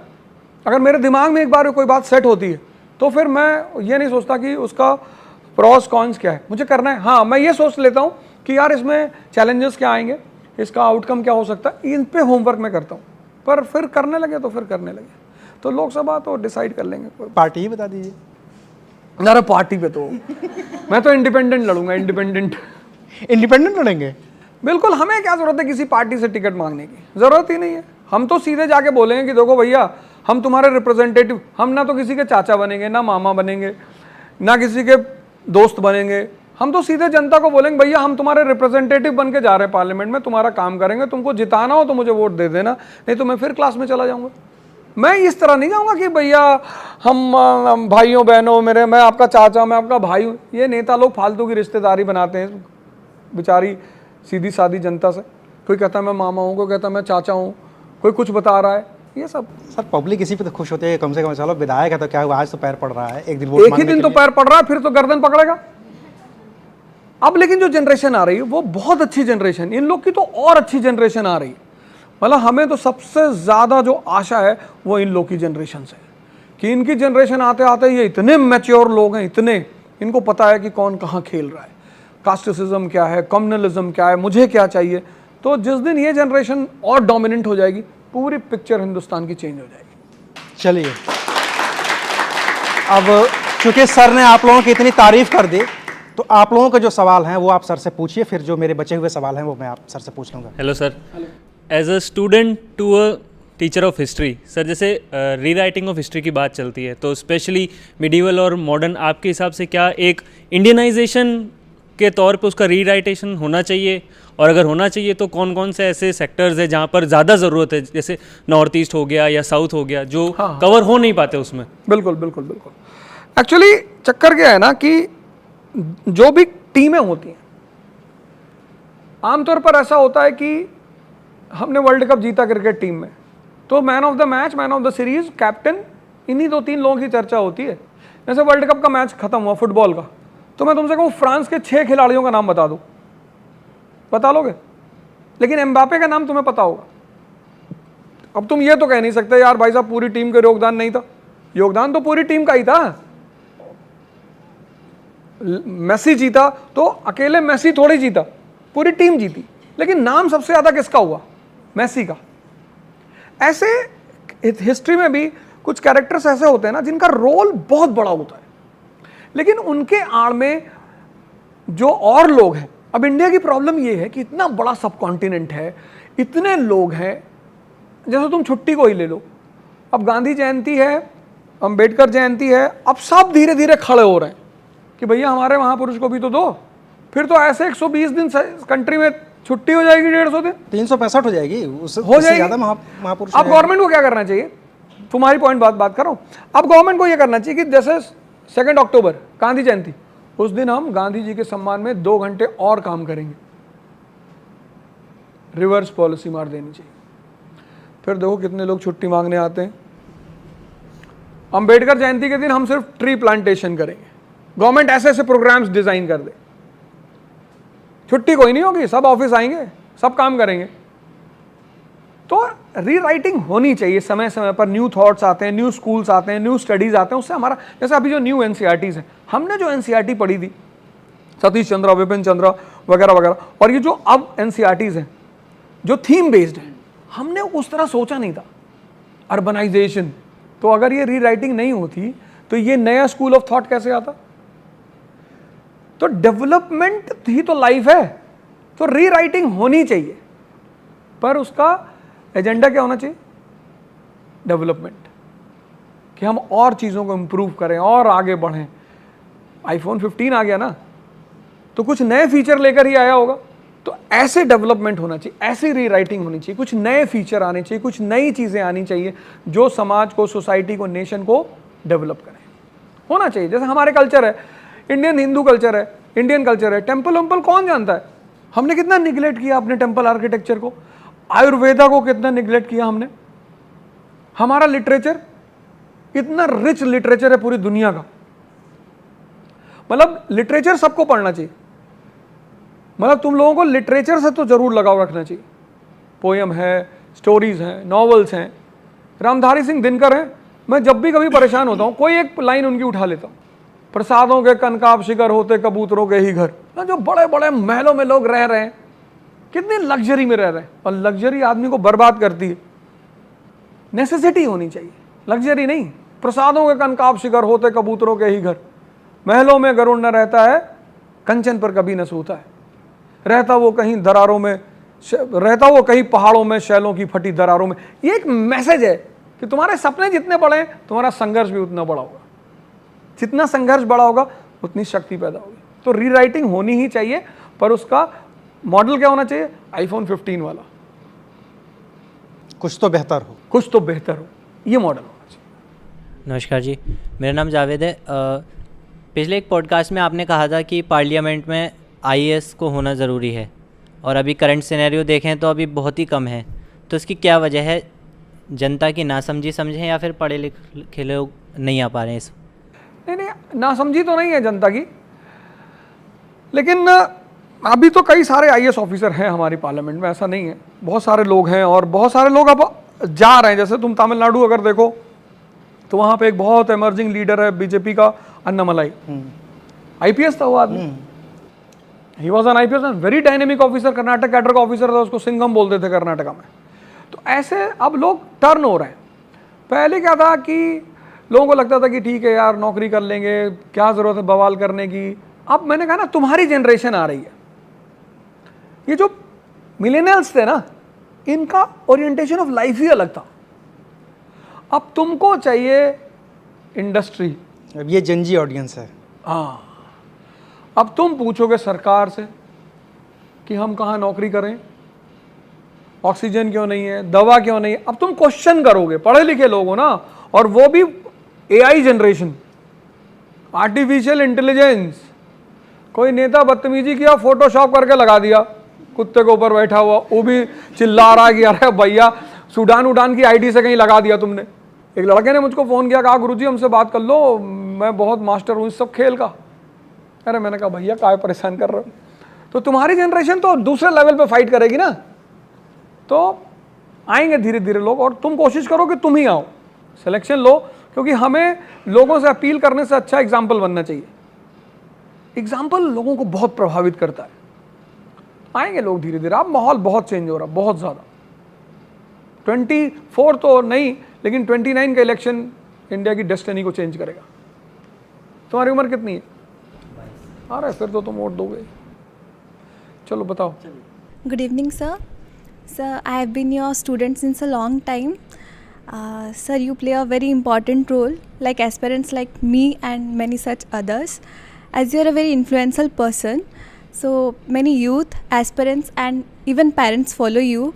So I would like to ask you your suggestions, which you would like to prefer to give to this generation and parents as well. देखो, दुनिया में कुछ लॉज होते हैं, लॉज जैसे फिजिक्स में है, केमिस्ट्री में, ऐसा लाइफ में भी है।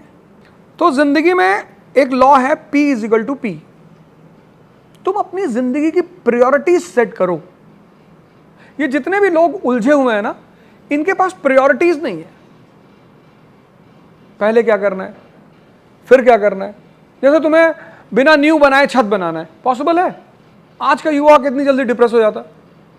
My girlfriend is not talking to me. कितना कमाते हो महीने का? नहीं कमाते तो नहीं है, तो मारा नहीं उसने तुमको? मारना भी चाहिए पटक के, कमाता नहीं। प्रायोरिटी सेट करो ना। फैमिली है, परिवार है, रिलेशंस हैं। सिर्फ आई लव यू कहने से थोड़ी चलते हैं। जब तक तुम डायमंड रिंग ना पहनाओ, तो भावना और इकोनॉमी का एक अच्छा कॉम्बिनेशन होना चाहिए। हमारी वाइफ है, उसको मैं दिन में 10 बार आई लव यू बोलूं, तो तीसरे दिन बाद वो जांच कराएगी मेरा कि कुछ डिस्टर्ब चल रहा है ये आदमी।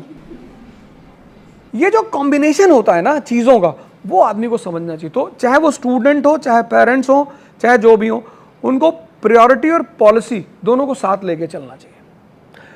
प्लस पेरेंट्स को अवेकन होना चाहिए अपने बच्चों को प्रेशराइज नहीं करना चाहिए।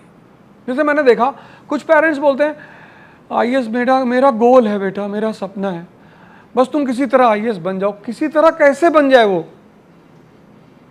कुछ लोग होते हैं ना पेरेंट्स कि बेटा मेरा सपना पूरा कर दो, तो तुम्हारी आंख निकाल के मुझे अपनी आंख में लगाना पड़ेगा। हर आदमी अपना सपना अपनी आंख से देखता है। कितनी प्यारी मूवी थी 3 इडियट।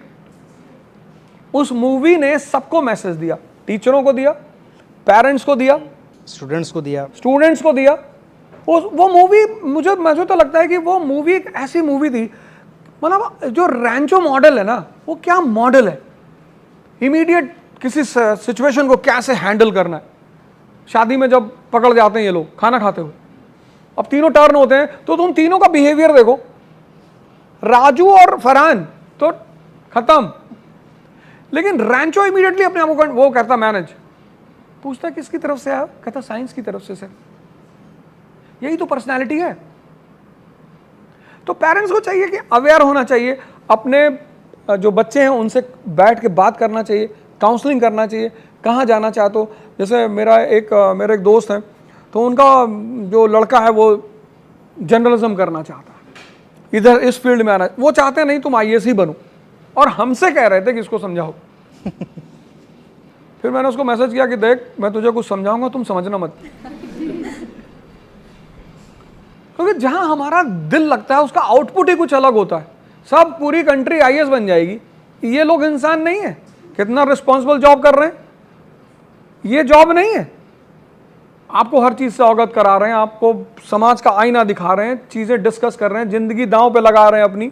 तो सारे जॉब हैं, सारे वो होना है। माँ बाप को थोड़ा, अब 70s की जनरेशन नहीं है, अब जनरेशन एआई की है, और ये बात माँ बापों को एक्सेप्ट करना चाहिए। बच्चों से बैठना चाहिए, बोलना चाहिए, बात करना चाहिए। कभी कभी चूंकि बच्चों के, जैसे तुम्हारे और मेरे बीच में किस बात का फ़र्क है, एक्सपीरियंस का। जैसे मैं लड़कियों को बोलता हूँ, जो लड़कियाँ स्पेशली उनको मैं बोलता हूँ, उनको मैं कहता हूँ कि देखो तुम लोग को आईएएस बनना चाहिए। लड़कियों को मैं बोलता हूँ कि तुम लोग को आईएएस बनना चाहिए। क्यों? क्योंकि पावर ही है जो तुम्हें इस कंट्री में रिस्पेक्ट दिलाएगी। ये अमेरिकन सोसाइटी नहीं है। यहां आदमी कैपिटलिस्ट हो गया है, पर माइंडसेट उसका फ्यूडल ही है।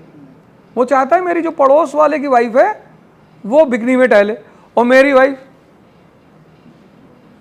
तो अगर तुमको इस कंट्री में इज्जत से जीना है तो तुम्हें पावर लेनी पड़ेगी। मतलब तुम्हें अगर लगता है कि मुझे ऐसा मैं कर ले जाऊंगी, तो तुम्हें करना चाहिए। तो लड़कियों को मैं स्पेसिफिकली बोलता हूं कि तुम्हें करना चाहिए। और क्योंकि डाउरी है, अब आईपीएस से कौन डाउरी लेगा? ले लेते हैं सर, लेकिन यूपी बिहार में अब भी वो रिच जो फैमिलियां होती हैं वो अपने सम्मान में देती हैं। इंडिया में डाउरी तो है ही है, उसके पीछे रिच फादर्स भी बहुत जिम्मेदार हैं। वो इतना शो करते हैं अपनी बेटी की शादी में, दामाद को हेली चॉपर से बुला रहे हैं, तो वो बेचारा गरीब आदमी वो सोचता चलो चॉपर से नहीं बुला पा रहे हैं तो रथ को चॉपर बनवा दें। तो ये चीज़ है, खुलना चाहिए जनरेशन को, इंटरमिक्स होना चाहिए, बात करना चाहिए। और वो प्रायोरिटी और पॉलिसी तो एकदम परमानेंट फार्मूला है। सर जैसा कि आपने बोला कि आप 2024 के चुनाव लड़ेंगे, तो क्या मैंने बोला नहीं है, मैं ऐसे तो क्या बदलाव सर आप देखना चाहते हैं अगले चुनाव के बाद? देखो मैं कुछ चीज़ें जिनमें जीवन में मैंने कभी बिलीव नहीं किया, उसमें से एक है वादा करना। वादा तोड़ने के लिए किया ही जाता है, लेकिन अगर गलती से मैं पार्लियामेंट में बैठ गया और दुर्भाग्य से कोई पद मेरे पास आ गया, तो मैं इस देश की जिसमें सबसे ज़्यादा परिवर्तन करूंगा वो है एजुकेशन। एग्ज़ाम तो मैं ख़त्म ही कर दूंगा एकदम से, कि कोई एग्ज़ाम नहीं होगा। इसका ये मैसेज तो नहीं है सर कि आप आम आदमी पार्टी की तरफ जा रहे हैं, वन नेशन जो बच्चों के ऊपर एक प्रेशर है, मैं देखता हूँ नर्सरी के बच्चे, नर्सरी में क्या पता उसको आईएएस क्या होता है। सर ये हमारा लड़का आईएएस बनेगा, वो छोटा सा बच्चा, वो मुझे ऐसे घूरता रहता है कि भाई तुम भी टॉर्चर करोगे। मैं कहता नहीं बेटा आ जाओ। और कहता क्या होता है अंकल आईएएस में? मैंने कहा शूटिंग सिखाते हैं, हॉर्स राइडिंग, मारना। अब मैं करूँगा प्रिपरेशन। तो मैं क्योंकि किसी भी समाज, परिवार, देश में जब भी बदलाव आया है तो वो एजुकेशन की वजह से आया। तो मेरा सारा ओरिएंटेशन होगा एजुकेशन पे। एजुकेशन वाली बात चलिए सर, तो आप एक स्कूल खोलने वाले थे प्रयागराज में, पिछले कुछ वीडियोस में मैंने आपकी बात हुई थी। नहीं, मैं खोलने वाला हूँ, अभी उस पर काम चल रहा है। तो कुछ टेक्निकल चीज़ें रुकी हुई हैं, इसलिए मामला थोड़ा सा रुका हुआ है। बाकी मुझे स्कूल कॉन्सेप्ट क्या था वो उसका पूरा, चूंकि आप Concept यही है। एजुकेशन की बात कर रहे हैं। मेरा एजुकेशन का कॉन्सेप्ट ये है कि मैं विजन और विवेक, मतलब विजडम, मैं इसको ग्रो कराना। मैं चाहता हूँ कि जब एक लड़का हम मेरी क्लास में बैठ के पढ़े कि फंडामेंटल राइट क्या है और वो राइट टू इक्वालिटी पढ़े, तो उसको पता चले कि यार राइट टू इक्वालिटी किसके बैकग्राउंड में दी गई है। वो रटे नहीं, वो फ्यूडलिज्म का एक पिक्चर देखे। मैं उसके सामने अफगानिस्तान की फ़ोटो बनाऊंगा, फिर वहाँ के लोगों को दिखाऊंगा कि देखो अफगानिस्तान में इक्वालिटी बिफोर लॉ है। वो कहेगा नहीं है। क्यों नहीं है भाई? क्योंकि कॉन्स्टिट्यूशन नहीं है, वहाँ कोई सिटीज़न नहीं है। फिर इंडिया का मैप बगल में बना दूंगा। मैंने कहा हम यहाँ क्या हैं? सिटीज़न है। तो सिटीज़न है तो उनके राइट्स होंगे। तो मैं चाहूँगा कि उसका एक विजन डेवलप हो, पिक्चराइजेशन, रटना नहीं है। इस मॉडल को मैं प्रमोट करना चाहता हूँ। और एजुकेशन ही नहीं, उसकी पर्सनैलिटी। कितने लोग हैं जो बोल ही नहीं पाते? जानकारी बहुत है उनके बहुत जानकारी है। आजकल तो वैसे भी लोग सोशल मीडिया से डरते हैं। हमारे दोस्त हैं, उन्होंने एक वीडियो बनाई, बड़ी अच्छी वीडियो बनाई हिस्ट्री में, उन्होंने मुझे भेजा। मैंने कहा हाँ अपलोड कर दो यूट्यूब पे। उसमें किसी ने नीचे लिख दिया कि अरे ये मास्टर क्या पढ़ाएगा, ये तो बरेली में चेन स्नेचिंग करता था। उन्होंने बेचारे ने वीडियो ही डिलीट कर दी। वो फोटो स्क्रीनशॉट वगैरह लिया और मुझको भेजा, रो रहे थे फ़ोन पे कि यार ये क्या देख रहे हो। तो मैंने कहा ये तो होगा ही, ये तो होना ही है। हमारी वीडियोस में पता नहीं क्या क्या लिखते हैं, मैं तो लिख देता हूँ शानदार, ज़बरदस्त, जिंदाबाद। और बताओ, कुत्ता जब छत से भौंके तो उसको देख के सिर्फ मुस्कुराना चाहिए, क्योंकि तुम्हारी पहुँच नहीं है ना। और अगर पकड़ लिया उसने आके, फिर तो डील कैसे करते हैं सर, क्योंकि आपकी ट्रोलिंग बहुत ज़्यादा होती है? मुझे मज़ा बहुत आता। कुछ तो मैं खुद ही ट्रोल कराता हूँ। मेरे अपने ट्रोलर्स हैं, मैं उनको मुद्दे देता हूँ, ये लो करो करो करो जल्दी और करो, जैसे लादेन वाला। हाँ, क्योंकि जितना नाम बदनाम होने से होता है उतना नाम किसी और चीज से नहीं। बदनामी is a privilege in this country. तुमको अगर किसी ने कह दिया चोर हो, तुमने कहा हूं, तो फिर वही बैकफुट हो जाता है यार भाई साहब। और लड़कियों को तो और स्ट्रांग होना चाहिए, तुम्हारे ऊपर तो और अटैक होगा, तो तुमको तो और होना चाहिए। तो ये ऐसी कंट्री है जहां पर तुम जितना, अगर तुम डिफेंसिव हुए कि नहीं नहीं भाई साहब मैं भाई साहब ऐसा नहीं करता हूँ, सब तुम्हारे पीछे पड़ जाएंगे। नमस्ते सर। सर मेरा क्वेश्चन आपसे है कि आपने एक वीडियो में बोला है कि मैं चाहता हूँ चंद्रशेखर जो हैं कि यूपी के, वो प्रधानमंत्री बने। तो खैर ये अगर वो प्रधानमंत्री बन जाएंगे तो फिर जो कश्मीर से कन्याकुमारी तक पैदल यात्रा कर रहे हैं, या कभी किसान के पास जा रहे हैं, या फिर कभी कूली बन जा रहे हैं। कहिए राहुल गांधी की बात। राहुल गांधी के बारे में ही मैं बात कर रहा हूँ। तो क्या ये उनके लिए नाइंसाफ़ी नहीं होगी? मैं चंद्रशेखर आज़ाद को इसलिए कहता हूँ प्रधानमंत्री बनने के लिए, मैं चाहता हूँ कि वो दलित प्रधानमंत्री बने पहले, जिनके लिए लड़ रहे हैं, और जातिवाद को ख़त्म कर दें। मैं उनसे ये आशा रखता हूँ। राहुल जी प्रधानमंत्री बनेंगे या नहीं बनेंगे, वो इस देश की जनता डिसाइड करेगी कि भाई अब वो जनता है, वो तो देख ही रही है सब कि भाई इतना मेहनत कर रहे हैं, सब कुछ कर रहे हैं, तो कोई बात नहीं, वो तुम जनता के ऊपर छोड़ दो। चंद्रशेखर आज़ाद जी को मैं ये चाहता हूँ कि भाई वो बने, उनको सब लोग वोट करें, उनकी पार्टी 400 सीट पाए और हमको अपना सलाहकार बना ले और वो जातिवाद को खत्म कर दे। और आप गृह मंत्री बन जाओ सरकार नहीं, मैं तो सलाहकार बनने की बात कर रहा हूँ। क्योंकि जगजीवन राम तो नहीं बन पाए, आप ये चाहते हैं कि कौन दलित नेता दिख रहा है सर आपको? पूजा, चूंकि आप इतिहास के पहले तो ये गलत है दलित नेता, हिंदू नेता, ब्राह्मण नेता कहना। अब तो चूंकि हम उस दौर से गुजर रहे हैं इसलिए ऐसी बातें होती हैं। मेरी मानना ये है कि नेता का मतलब है कि जैसे गांधी जी जब कोई मुद्दा बनाते हैं, सॉल्ट सत्याग्रह 1930 राउंड टेबल कॉन्फ्रेंस होने जा रही लंदन में, अंबेडकर जी, मालवीय जी सब वहाँ मौजूद हैं, रैमसे मैकडोनल्ड प्राइम मिनिस्टर है, बुलाता है वो इन लोगों को बुलाता है, सारे लीडरों को, कहता है यार अगर गांधी जी को ना बुलाएं तो कुछ बुरा तो नहीं होगा? अरे बोले बाबूजी कोई बुरा नहीं होगा, ये अंबेडकर साहब 30% लोग इनके फॉलोवर हैं, बोले ये मालवीय 30% इनके, बोले ये जिन्ना साहब 30% इनके, बोले 90% के फॉलोवर तो यहीं पे हैं। तो गवर्नमेंट ने कहा कोई बात नहीं, कोई कांग्रेस से बात नहीं करेगा, खत्म। तो फर्स्ट राउंड टेबल कॉन्फ्रेंस में कांग्रेस नहीं गई। और गांधी जी ने क्या मुद्दा उठाया? नमक सत्याग्रह। अब नमक मुसलमान थोड़ी कह सकता कि सफ़ेद है भैया, सफ़ेद जन्नत में उसके एक्सेप्टेबल नहीं है भैया। नमक तो एक ऐसी कमोडिटी है जिसको औरत को तो कम से कम खाना ही है, क्योंकि ज़्यादातर महिलाएं लो बीपी का शिकायत होती है। इसको बोलते हैं लीडरशिप। हर आदमी तुमसे जुड़ा हुआ है, हर आदमी को लगता है कि तुम मेरे कॉज के लिए, तुम जनता के लिए लड़ रहे हो, देश के लिए लड़ रहे हो। बाकी तो जंगल में ऐसा होता है कि ये शेरों के राजा, ये हिरनों के राजा, ये भेड़ों के राजा हैं। डेमोक्रेसी में, नेशन में ये थोड़ी होता है। वहाँ तो एक लीडरशिप होती है with a goal, mission, objective.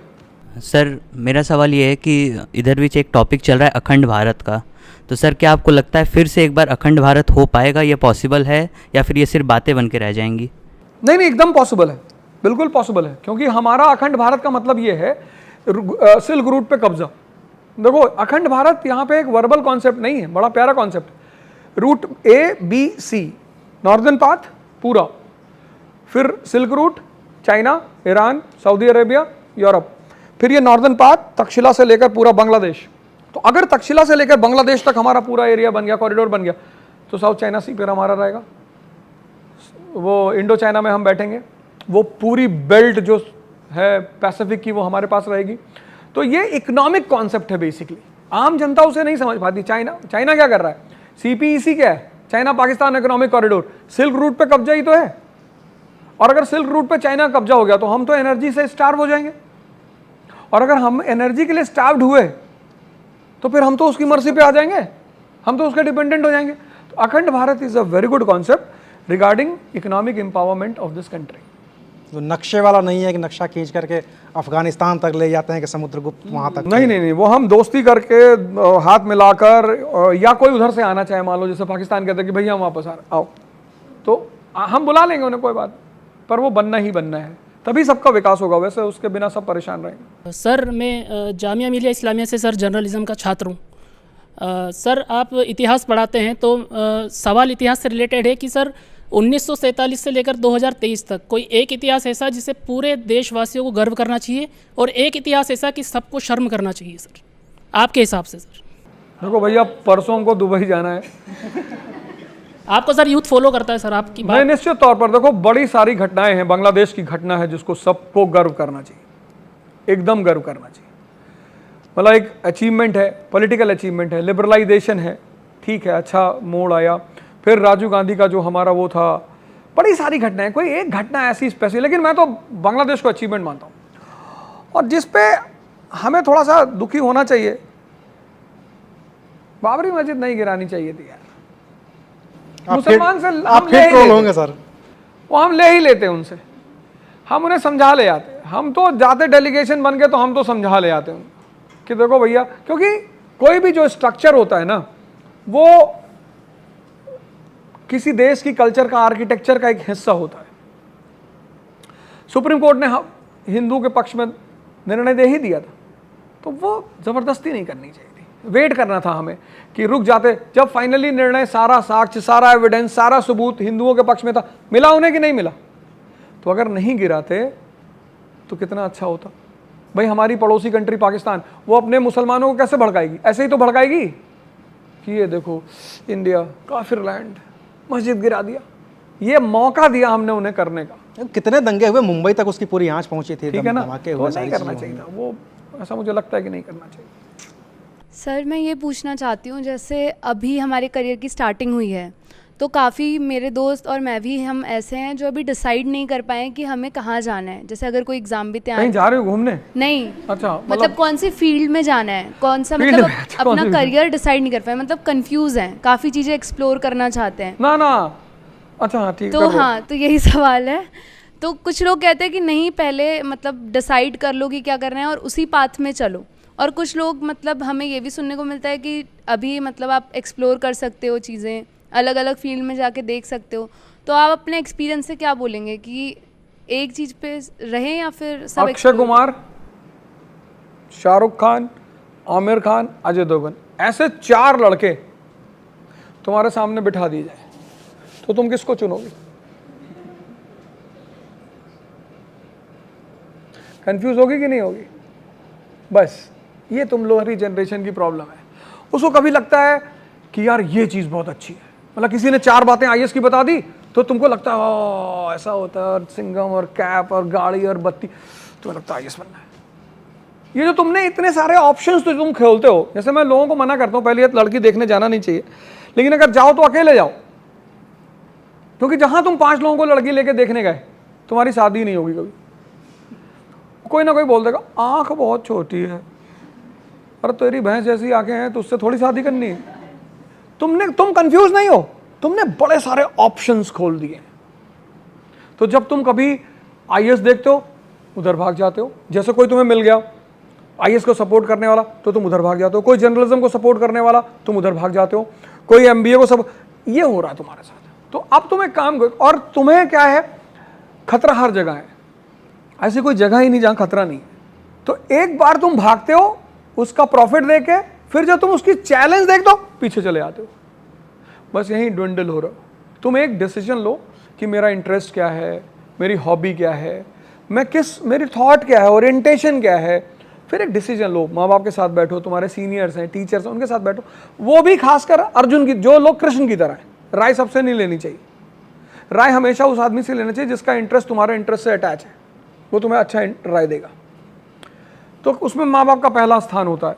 या मान लो कोई तुम्हारा दोस्त है जो तुम्हें लगा कि यार इसने मुझे जब भी राय दी अच्छी दी, ऐसे बात करके और एक चीज़ फाइनलाइज कर लो और फिर उसको करो। सर मेरा नाम सरवर रज़ा। सर आप जैसे सभी को बच्चों को प्रिपरेशन कराते हैं, ये सब कराते हैं, वो छोटे छोटे शहर से आते हैं।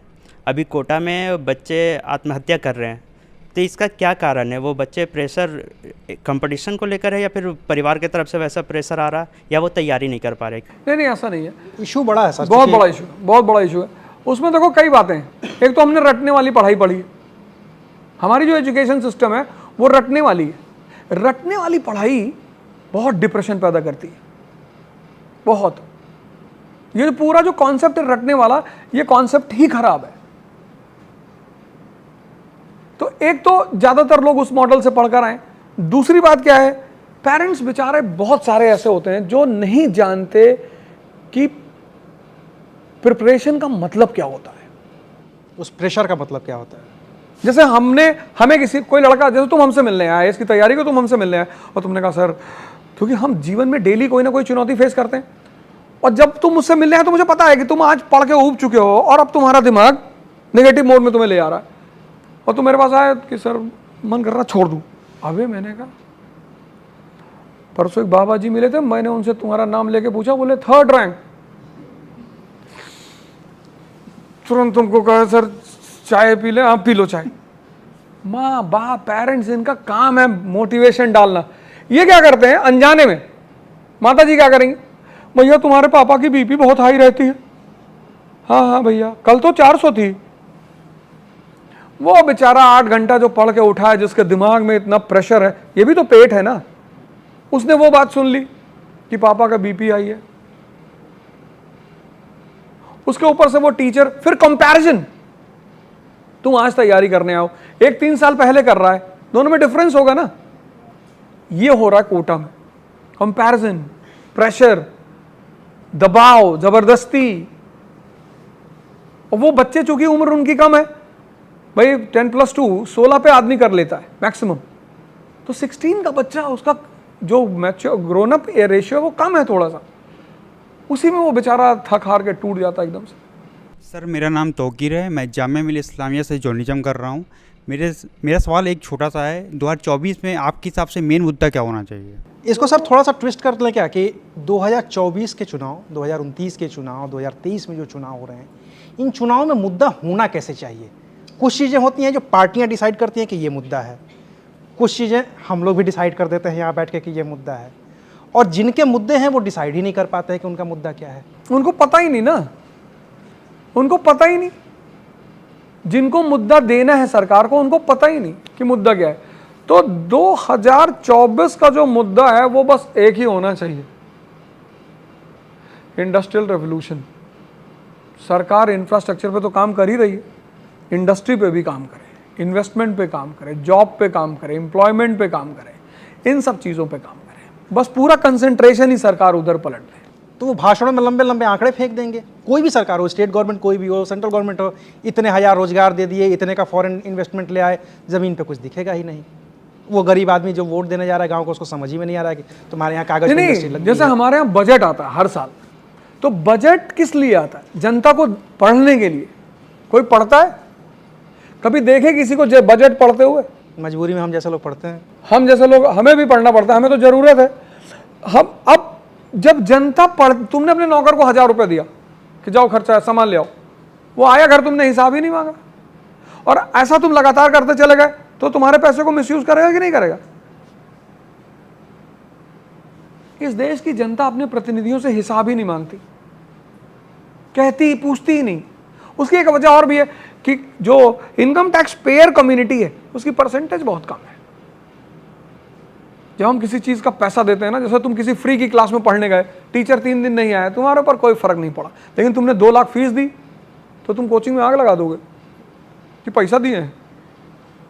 तो मुद्दा तो मेरे हिसाब से ये है कि इकोनॉमिक डेवलपमेंट किसी भी कीमत पर। जिमी कार्टर, जो काम डेंग जियाओपिंग ने चाइना में किया था, अब इंडिया को वो काम करने का समय आ गया है। बहुत चाइना ने कष्ट देखा, बहुत दुख झेला 1976 तक, और डेंग जियाओपिंग आता है, तुरंत जिमी कार्टर को बुलाता है अमेरिका से, गले लगाता है, agriculture, industry, infrastructure, education, technology, सब बदल जाता है चाइना। और तुम आज देखो चाइना की स्थिति क्या है।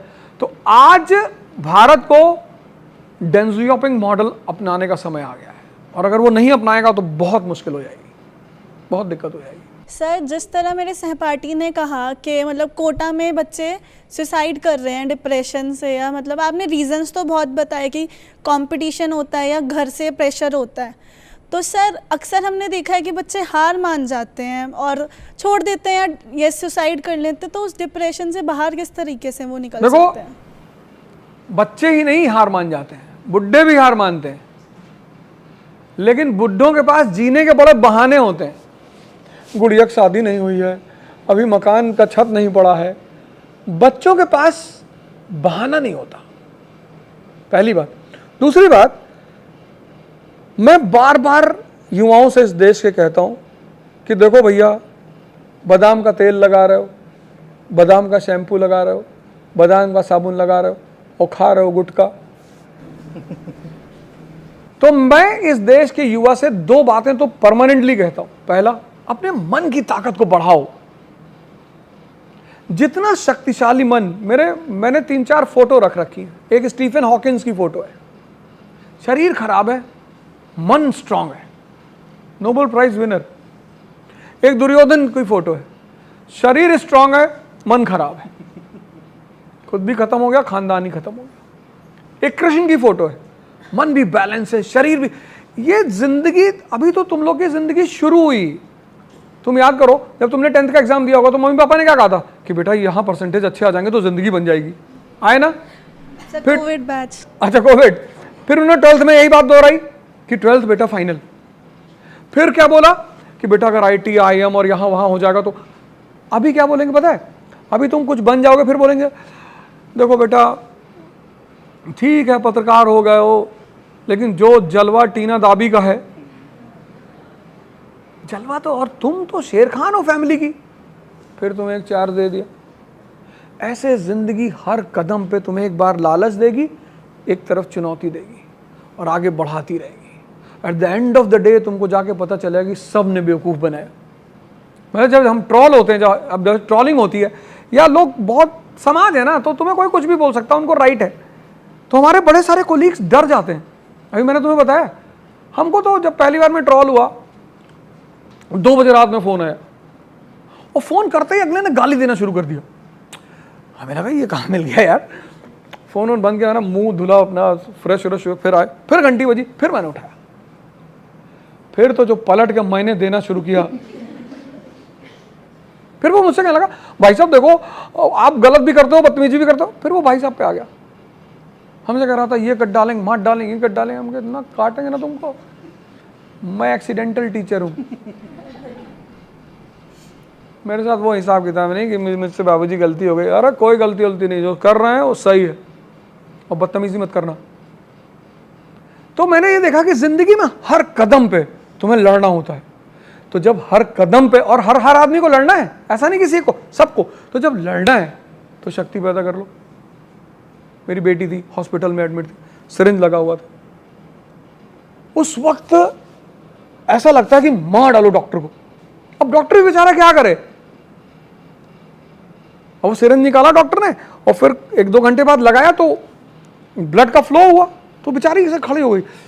मुझे लगा कि अरे ये जिंदगी हर कदम पर संघर्ष है, हर कदम पर। उससे तुम तभी जीतोगे जब तुम्हारा मन और तुम्हारी शरीर दोनों मजबूत हो। तो दो काम मेरी तरफ से करो। एक तो टिम रो की योग निद्रा डाउनलोड कर लो, बहुत प्यारी चीज है, और दूसरा सूर्य नमस्कार। बस 2 काम, 1 घंटा अपने आप को दो, और अगली बार हमारी तुम्हारी मुलाकात बीबीसी के चैनल पे होगी। आपसे बात हो और मिर्ज़ापुर वाले गुड्डू भैया, अखंडानंद त्रिपाठी, इन कैरेक्टर्स का जिक्र ना हो तो मुझे लगता है कि वो बात पूरी हो नहीं पाएगी कंप्लीट। मैं इन अखंडानंद त्रिपाठी या गुड्डू भैया ये बहाना है, जो बेसिक मकसद मेरा ये है कि आप व्यक्तिगत तौर पे खाली समय में सिनेमा देखते हैं, किताबें पढ़ते हैं, और सिनेमा के कथानकों को किताबों की कहानियों के ज़रिए कैसे रिलेट करते हैं और कैसे पढ़ाते हैं। क्योंकि जब मैं आपका एक वीडियो देख रहा था, आप ये कह रहे हैं कि जो गुड्डू भैया है वो कभी यूपीएससी ही नहीं निकाल पाएगा, बहुत सारे कैरेक्टर होते हैं गुड्डू भैया की तरह। मतलब जिस तरीके से आपने उसकी समीक्षा की थी उस पूरे मिर्ज़ापुर वेब सीरीज़ की, यहाँ पे बहुत सारे फिल्म पत्रकार भी हैं, वो भी ऐसा नहीं कर पाए थे। नहीं, ऐसा है कि पर्सनैलिटी जितनी बड़ी होती है उसका पद भी उतना बड़ा होता है। जैसे जब तुम वो सीन देखो, जब उसको मार रहे हैं ललित को, कितना बेवकूफ आदमी, फर्जी क्यों किसी के पीछे लगे हो, कितना कमाती हो, मिर्जापुर आओ, सैलरी गुड्डू भैया से कह, उससे मुन्ना भैया से कह के बढ़वा देंगे, क्यों बदतमीजी कर रहे हो एक महिला से। अब मुन्ना उस वक्त इरिटेट होता है, लेकिन अखंडानंद इरिटेट नहीं होता। नहीं पूछिए पूछिए पूछिए, कहता नहीं हो गया, उसको पता है इसको बलि चढ़ाने लाए, इसकी अंतिम इच्छा पूरी होनी चाहिए। और जब वो वहां सीएम के सामने बैठा हुआ है तो तुम सारे कैरेक्टर का एक बार चेहरा देखो जब उसकी किलिंग हो रही है, सिर्फ अखंडानंद है जो कूल काम एंड क्वाइट बैठा। इवन सीएम इंपेशेंट हो जाता है, उसके चेहरे पे तुम देखोगे ऐसे उंगली करता रहता है, उसका पीएस अनरेस्ट में आ जाता है। मुन्ना भैया तो उनका दोस्त मर रहा है तो वो मानी सी बात। जिसकी इतनी गहरी पर्सनैलिटी हो, इतना खतरनाक पर्सनैलिटी, फिर तुम देखो जब उसकी फैक्ट्री में आग लगा देते हैं। जो आदमी अपने नुकसान को अपने फायदे में बदल लेता हो, यहां लोग अपने फायदे को फायदे में नहीं बदल पाते, दोस्तों से झगड़ा कर लेते हैं। जिसके ऐसे सिम्टम्स हो, ऐसे जो आदमी अपनी बीमारी किसी और को बता दे, शर्मा से क्या शर्माना, कह रहा ये अब्दुल को परेशानी है, अब्दुल भी टेंशन में, मकबूल, हाँ मकबूल भी बेचारा टेंशन में आता। तो मैं वहां रीड करता हूं कि देखो ये पर्सनैलिटी बड़े बड़े अचीवमेंट्स दिलाती है, कूल, काम, शांत। क्योंकि तुम्हारा मन, कृष्ण को कहां गुस्सा आता है, तुम पूरी महाभारत उठा के देखो, 1-2 बार शिशुपाल को मारते हैं वो भी मुस्कुराते हुए। तुम शिशुपाल वाली सीन देखो, क्लिपिंग पड़ी हुई है, बलराम गुस्से में आ जाते हैं, युधिष्ठिर गुस्से में आ जाते हैं, अर्जुन गुस्से, कृष्ण मुस्कुरा रहे हैं। फिर उसकी जब 98 गालियां हो जाती हैं तो उसको टोकते भी हैं कि भैया 98, कहता मैं 100 दूंगा, फिर चक्र निकालते हैं, मुस्कुरा रहे हैं। तुम इमेजिन कर सकते हो कि तुम किसी की हत्या कर रहे हो मुस्कुराते हुए? तुमने तो मूवी में देखा होगा, गुस्से में फ्लैशबैक में जाते हुए। क्या कैरेक्टर है कृष्ण का, शांत, किसी भी परिस्थिति में शांत। वो कैरेक्टर हर आदमी का हो ही नहीं सकता। कितनी जल्दी लोग पैनिक करते हैं जब भूकंप आता है, तब देखो, अभी जल्दी 3-4 महीने पहले भूकंप आया था, एक भाई साहब ऐसा कूदे पैर ही टूट गया। अरे मैंने कहा कि भूकंप से नहीं, ज्यादातर लोग तो ऐसे उल्टी सीधी हरकतों से मर जाते हैं। लिफ्ट बंद हो जाती है, लोग अरे भैया लिफ्ट बंद हो गई, आप गए हैं। अभी मैं लिफ्ट से उतर रहा था, हम थे, हमारी वाइफ थी, सब बोले घुटन महसूस हो रही है, हमने कहा आप गए सब। जॉनसन एंड जॉनसन अब नई टाइप की लिफ्टें बनाता है, अब तो वेंटिलेटर्स वगैरह बनाते हैं, ऐसा कैसा क्या होता है। तो वो जब मैं चीजें वॉच करता हूँ, देखता हूँ, जैसे मैंने रैंचो को देखा, क्या आदमी है। अब उसको एक नजर से कोई देखे तो वो पढ़ने वाला स्टूडेंट नहीं लगता, लेकिन वो समझने वाला है, पिक्चराइजेशन टॉप करता है, और सिर्फ पढ़ता नहीं, नॉलेज को अप्लाई करता है। रैगिंग वाली सीन देखो, तो जो अपनी नॉलेज को यूज करता है, जो अपने पर्सनालिटी को गार्डन में बैठ के नहा रहा है, जिससे उसके टीचर तक को इन्फीरियरिटी महसूस होती है। वो लास्ट में कहता नहीं वायरस कि ये पेन तुम्हारे लिए, जिसको किसी से ईर्ष्या ही नहीं है। तुम उसको देखो, वो जो चतुर्लिंगम है, ईर्ष्या ही नहीं है, कहता है मेरा पेन तो तुम ले गई यार, कहता है पेन, लास्ट में उसको फोन करता है फुंगसुक वांगड़ू। तो मैं सोचता हूँ, मैं जब पिक्चराइज करता हूँ उन कैरेक्टर्स को, मैं इमेजिन करता हूँ कि यार आईएएस ऐसा होता है, ऐसा होता है, ऐसा होता है, तो मुझे वहाँ से थीम्स और अच्छा उससे मुझे स्टूडेंट को समझाने में बड़ा आसानी होती है। जैसे मैंने खड्डानंद का यूपी बिहार तुरंत समझ जाता है, क्या समझ गया समझ गया समझ गया। पैनिक नहीं होना, घबराना नहीं है, शांत होना है। सर सवाल यह है कि जैसे कहा जाता है कि अगला जो विश्व युद्ध होगा वो इंफॉर्मेशन और नैरेटिव के बेसिस पे लड़ा जाएगा, तो दुनिया भर की जितनी भी सरकारें हैं उनकी कोशिश रहती है कि जितना हम इंफॉर्मेशन दे रहे हैं लोग उतना ही कंज्यूम करें। तो जब आप पढ़ाते हैं तो आप इस चीज़ का ध्यान रखते हैं या आपको एक डर रहता है कि मुझे कहीं राइट विंग लेफ्ट विंग वाला लेबल ना मिल जाए, ऐसा कुछ ना हो जाए? वो तो ऑलरेडी मिल ही चुका है, पर चूंकि मैं दोनों पक्ष से बोलता हूँ इसलिए आज तक लोग कंफ्यूज हैं कि ये है किस विंग का। फिर मैंने कहा ना कि मुझे तो सुमित सरकार पढ़ानी है क्योंकि वो भी डेवलपमेंट हो रहा है, विपिन चंद्रा भी पढ़ानी है।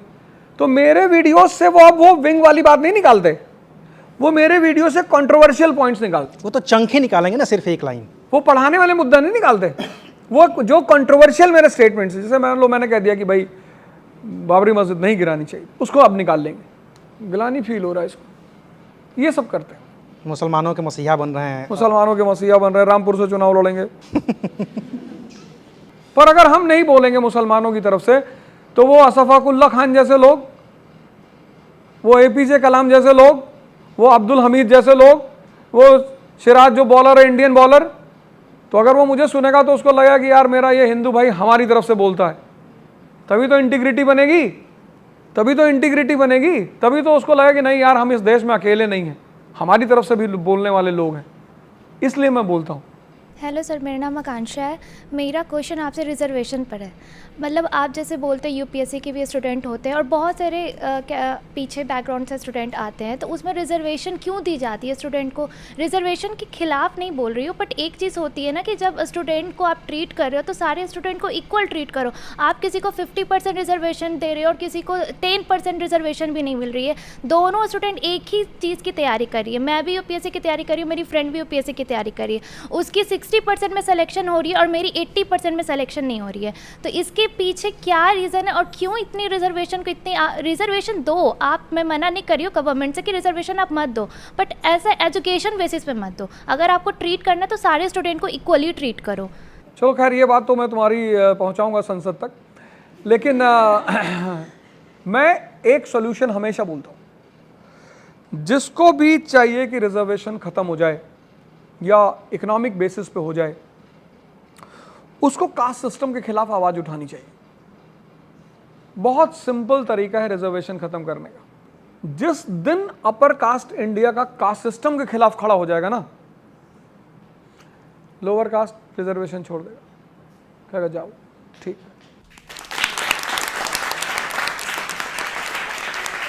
बात सोचो बड़ी सिंपल सी, कि चंद्रशेखर रावण कितना भी पढ़ा लिखा हो, कुछ भी हो, अंततः लोग उसको दलित ही तो कहते हैं। क्यों कहते हैं भाई? वो भी तो इंडिया का सिटीजन है, कहीं ना कहीं तो उसको अंदर से फील होता ही होगा ना। जैसे हम तो फील करते हैं ना इस बात को कि यार जो लोअर कास्ट का आदमी है आज भी हेजिटेट करता है अगर कास्ट बताने की बारी आती है तो। मेरे कई सारे फ्रेंड्स हैं, जब कभी कभी हम ऐसे समाज में पढ़ते हैं, ऐसी जगह पढ़ते हैं जहाँ लोग ज़बरदस्ती कास्ट पूछते हैं, यार तुमने बता दिया मेरा नाम आकांक्षा है, तो कुछ लोग फिर वहाँ पे रुकते नहीं। आकांक्षा, अच्छा तुम्हारे पिता का नाम? कुलदीप? नहीं पूरा नाम क्या है? तो वहाँ पर वो आदमी आज भी फील करता है अपना कास्ट बताने में। तो जब इंडिया एक नेशन है, हम उसके सिटीजन हैं, हम सब इंडियंस हैं, तो कास्ट सिस्टम के खिलाफ आवाज़ उठाने में क्या आ जाता है? जहाँ कास्ट सिस्टम खत्म, कास्ट बेस्ड रिजर्वेशन खत्म, इकोनॉमिक बेस्ड रिजर्वेशन में सब आ जाएंगे, हो गया सॉल्यूशन। हेलो सर, मेरा नाम दीपांशी है। मेरा सवाल आपसे ये था कि जैसे कि मेरे पेरेंट्स हैं, मेरे भाई elder brothers, they all are in different fields. तो वो लोग कहते हैं कि मेरा जो भाई है वो कहता है कि मेरे को यूपीएससी की तैयारी करनी है, तो मम्मा पापा या फिर मेरे रिलेटिव्स कहते हैं कि पढ़ाई के साथ करो, मतलब बैचलर्स के साथ साथ या मास्टर्स के साथ साथ आप अपनी यूपीएससी की तैयारी करो। कुछ लोग सजेस्ट करते हैं कि आप यूपीएससी की तैयारी अपनी ग्रेजुएशन या मास्टर्स होने के बाद करो। लाइक इसमें which is the better way, मतलब कौन सा अच्छा तरीका है, मतलब जहाँ पे इंसान कॉन्सेंट्रेट करके पढ़ सकता है, या फिर वो अपने मास्टर्स के साथ साथ यूपीएससी पे भी कॉन्सेंट्रेट कर सकता है, या फिर उसको थोड़ी प्रॉब्लम्स फेस करनी पड़ेंगी? सिंपल ये है कि यूपीएससी की तैयारी कब करनी चाहिए। अगर 10th के बाद ह्यूमैनिटीज़ छोड़ दी है तो ग्रेजुएशन में करनी चाहिए, क्योंकि 3 साल का समय है, तो तुम्हारा फाउंडेशन बहुत अच्छा हो जाएगा।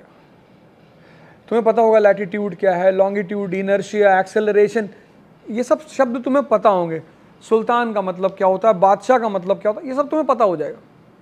फिर जब तुम कोचिंग में बैठोगे ना तो तुम ब्लैंक नहीं होगे। फाउंडेशन तुम्हारे पास होगा, बेस तुम्हारे पास होगा, तो कोचिंग से तुम कनेक्ट करोगे।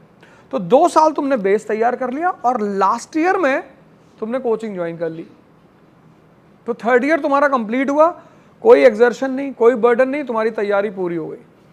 तुम कॉलेज से बाहर निकले, तुमने 1 साल जमकर प्रैक्टिस की मेंस और प्रीलिम्स की, और फिर जाके पहला अटेम्प्ट दे दो। और अगर बच्चा कॉमर्स बैकग्राउंड से हो तो भी कर रहे। ह्यूमैनिटीज जिसने नहीं पढ़ी है उसे ग्रेजुएशन से करनी चाहिए। सर जाते जाते आखिरी सवाल एक आपसे, और वो जुड़ा है सिनेमा से। क्योंकि हमारे जितने भी आइडियल होते हैं, जो भी हमारे रोल मॉडल्स होते हैं, हम उनको कहीं ना कहीं अपने सिनेमा में देखना चाहते हैं, या सिनेमा के जरिए हम अपने आइडियल्स बना लेते हैं, या जो हमारे आइडियल होते हैं उनको हम सिनेमा में देख लेते हैं। क्रिकेटर्स के धोनी होंगे तो उस पर फिल्म आ गई। एक टीचर थे आनंद कुमार हैं, हाँ, सुपर 30 वाले, बिल्कुल, उन पे भी एक फिल्म आ गई, कैरेक्टर किया ऋतिक रोशन ने। आप भी बहुत सारे लोगों के रोल मॉडल हैं, आप पे फिल्म आएगी तो आपका कैरेक्टर कौन करेगा? पंकज त्रिपाठी एसेंट है ना, एसेंट है। और फिर वो जो फिजिकल मूवमेंट है ना, आंखों का, बॉडी एक्शंस जो हैं, वो काफ़ी कुछ मुझे लगता है कि बहुत कुछ मेल खाता है। तो मुझे लगता है राइट आदमी रहेंगे। तो मैम भी बैठी हुई हैं, उनका भी वो बता दीजिए। उनका बता के झगड़ा थोड़ी करना है।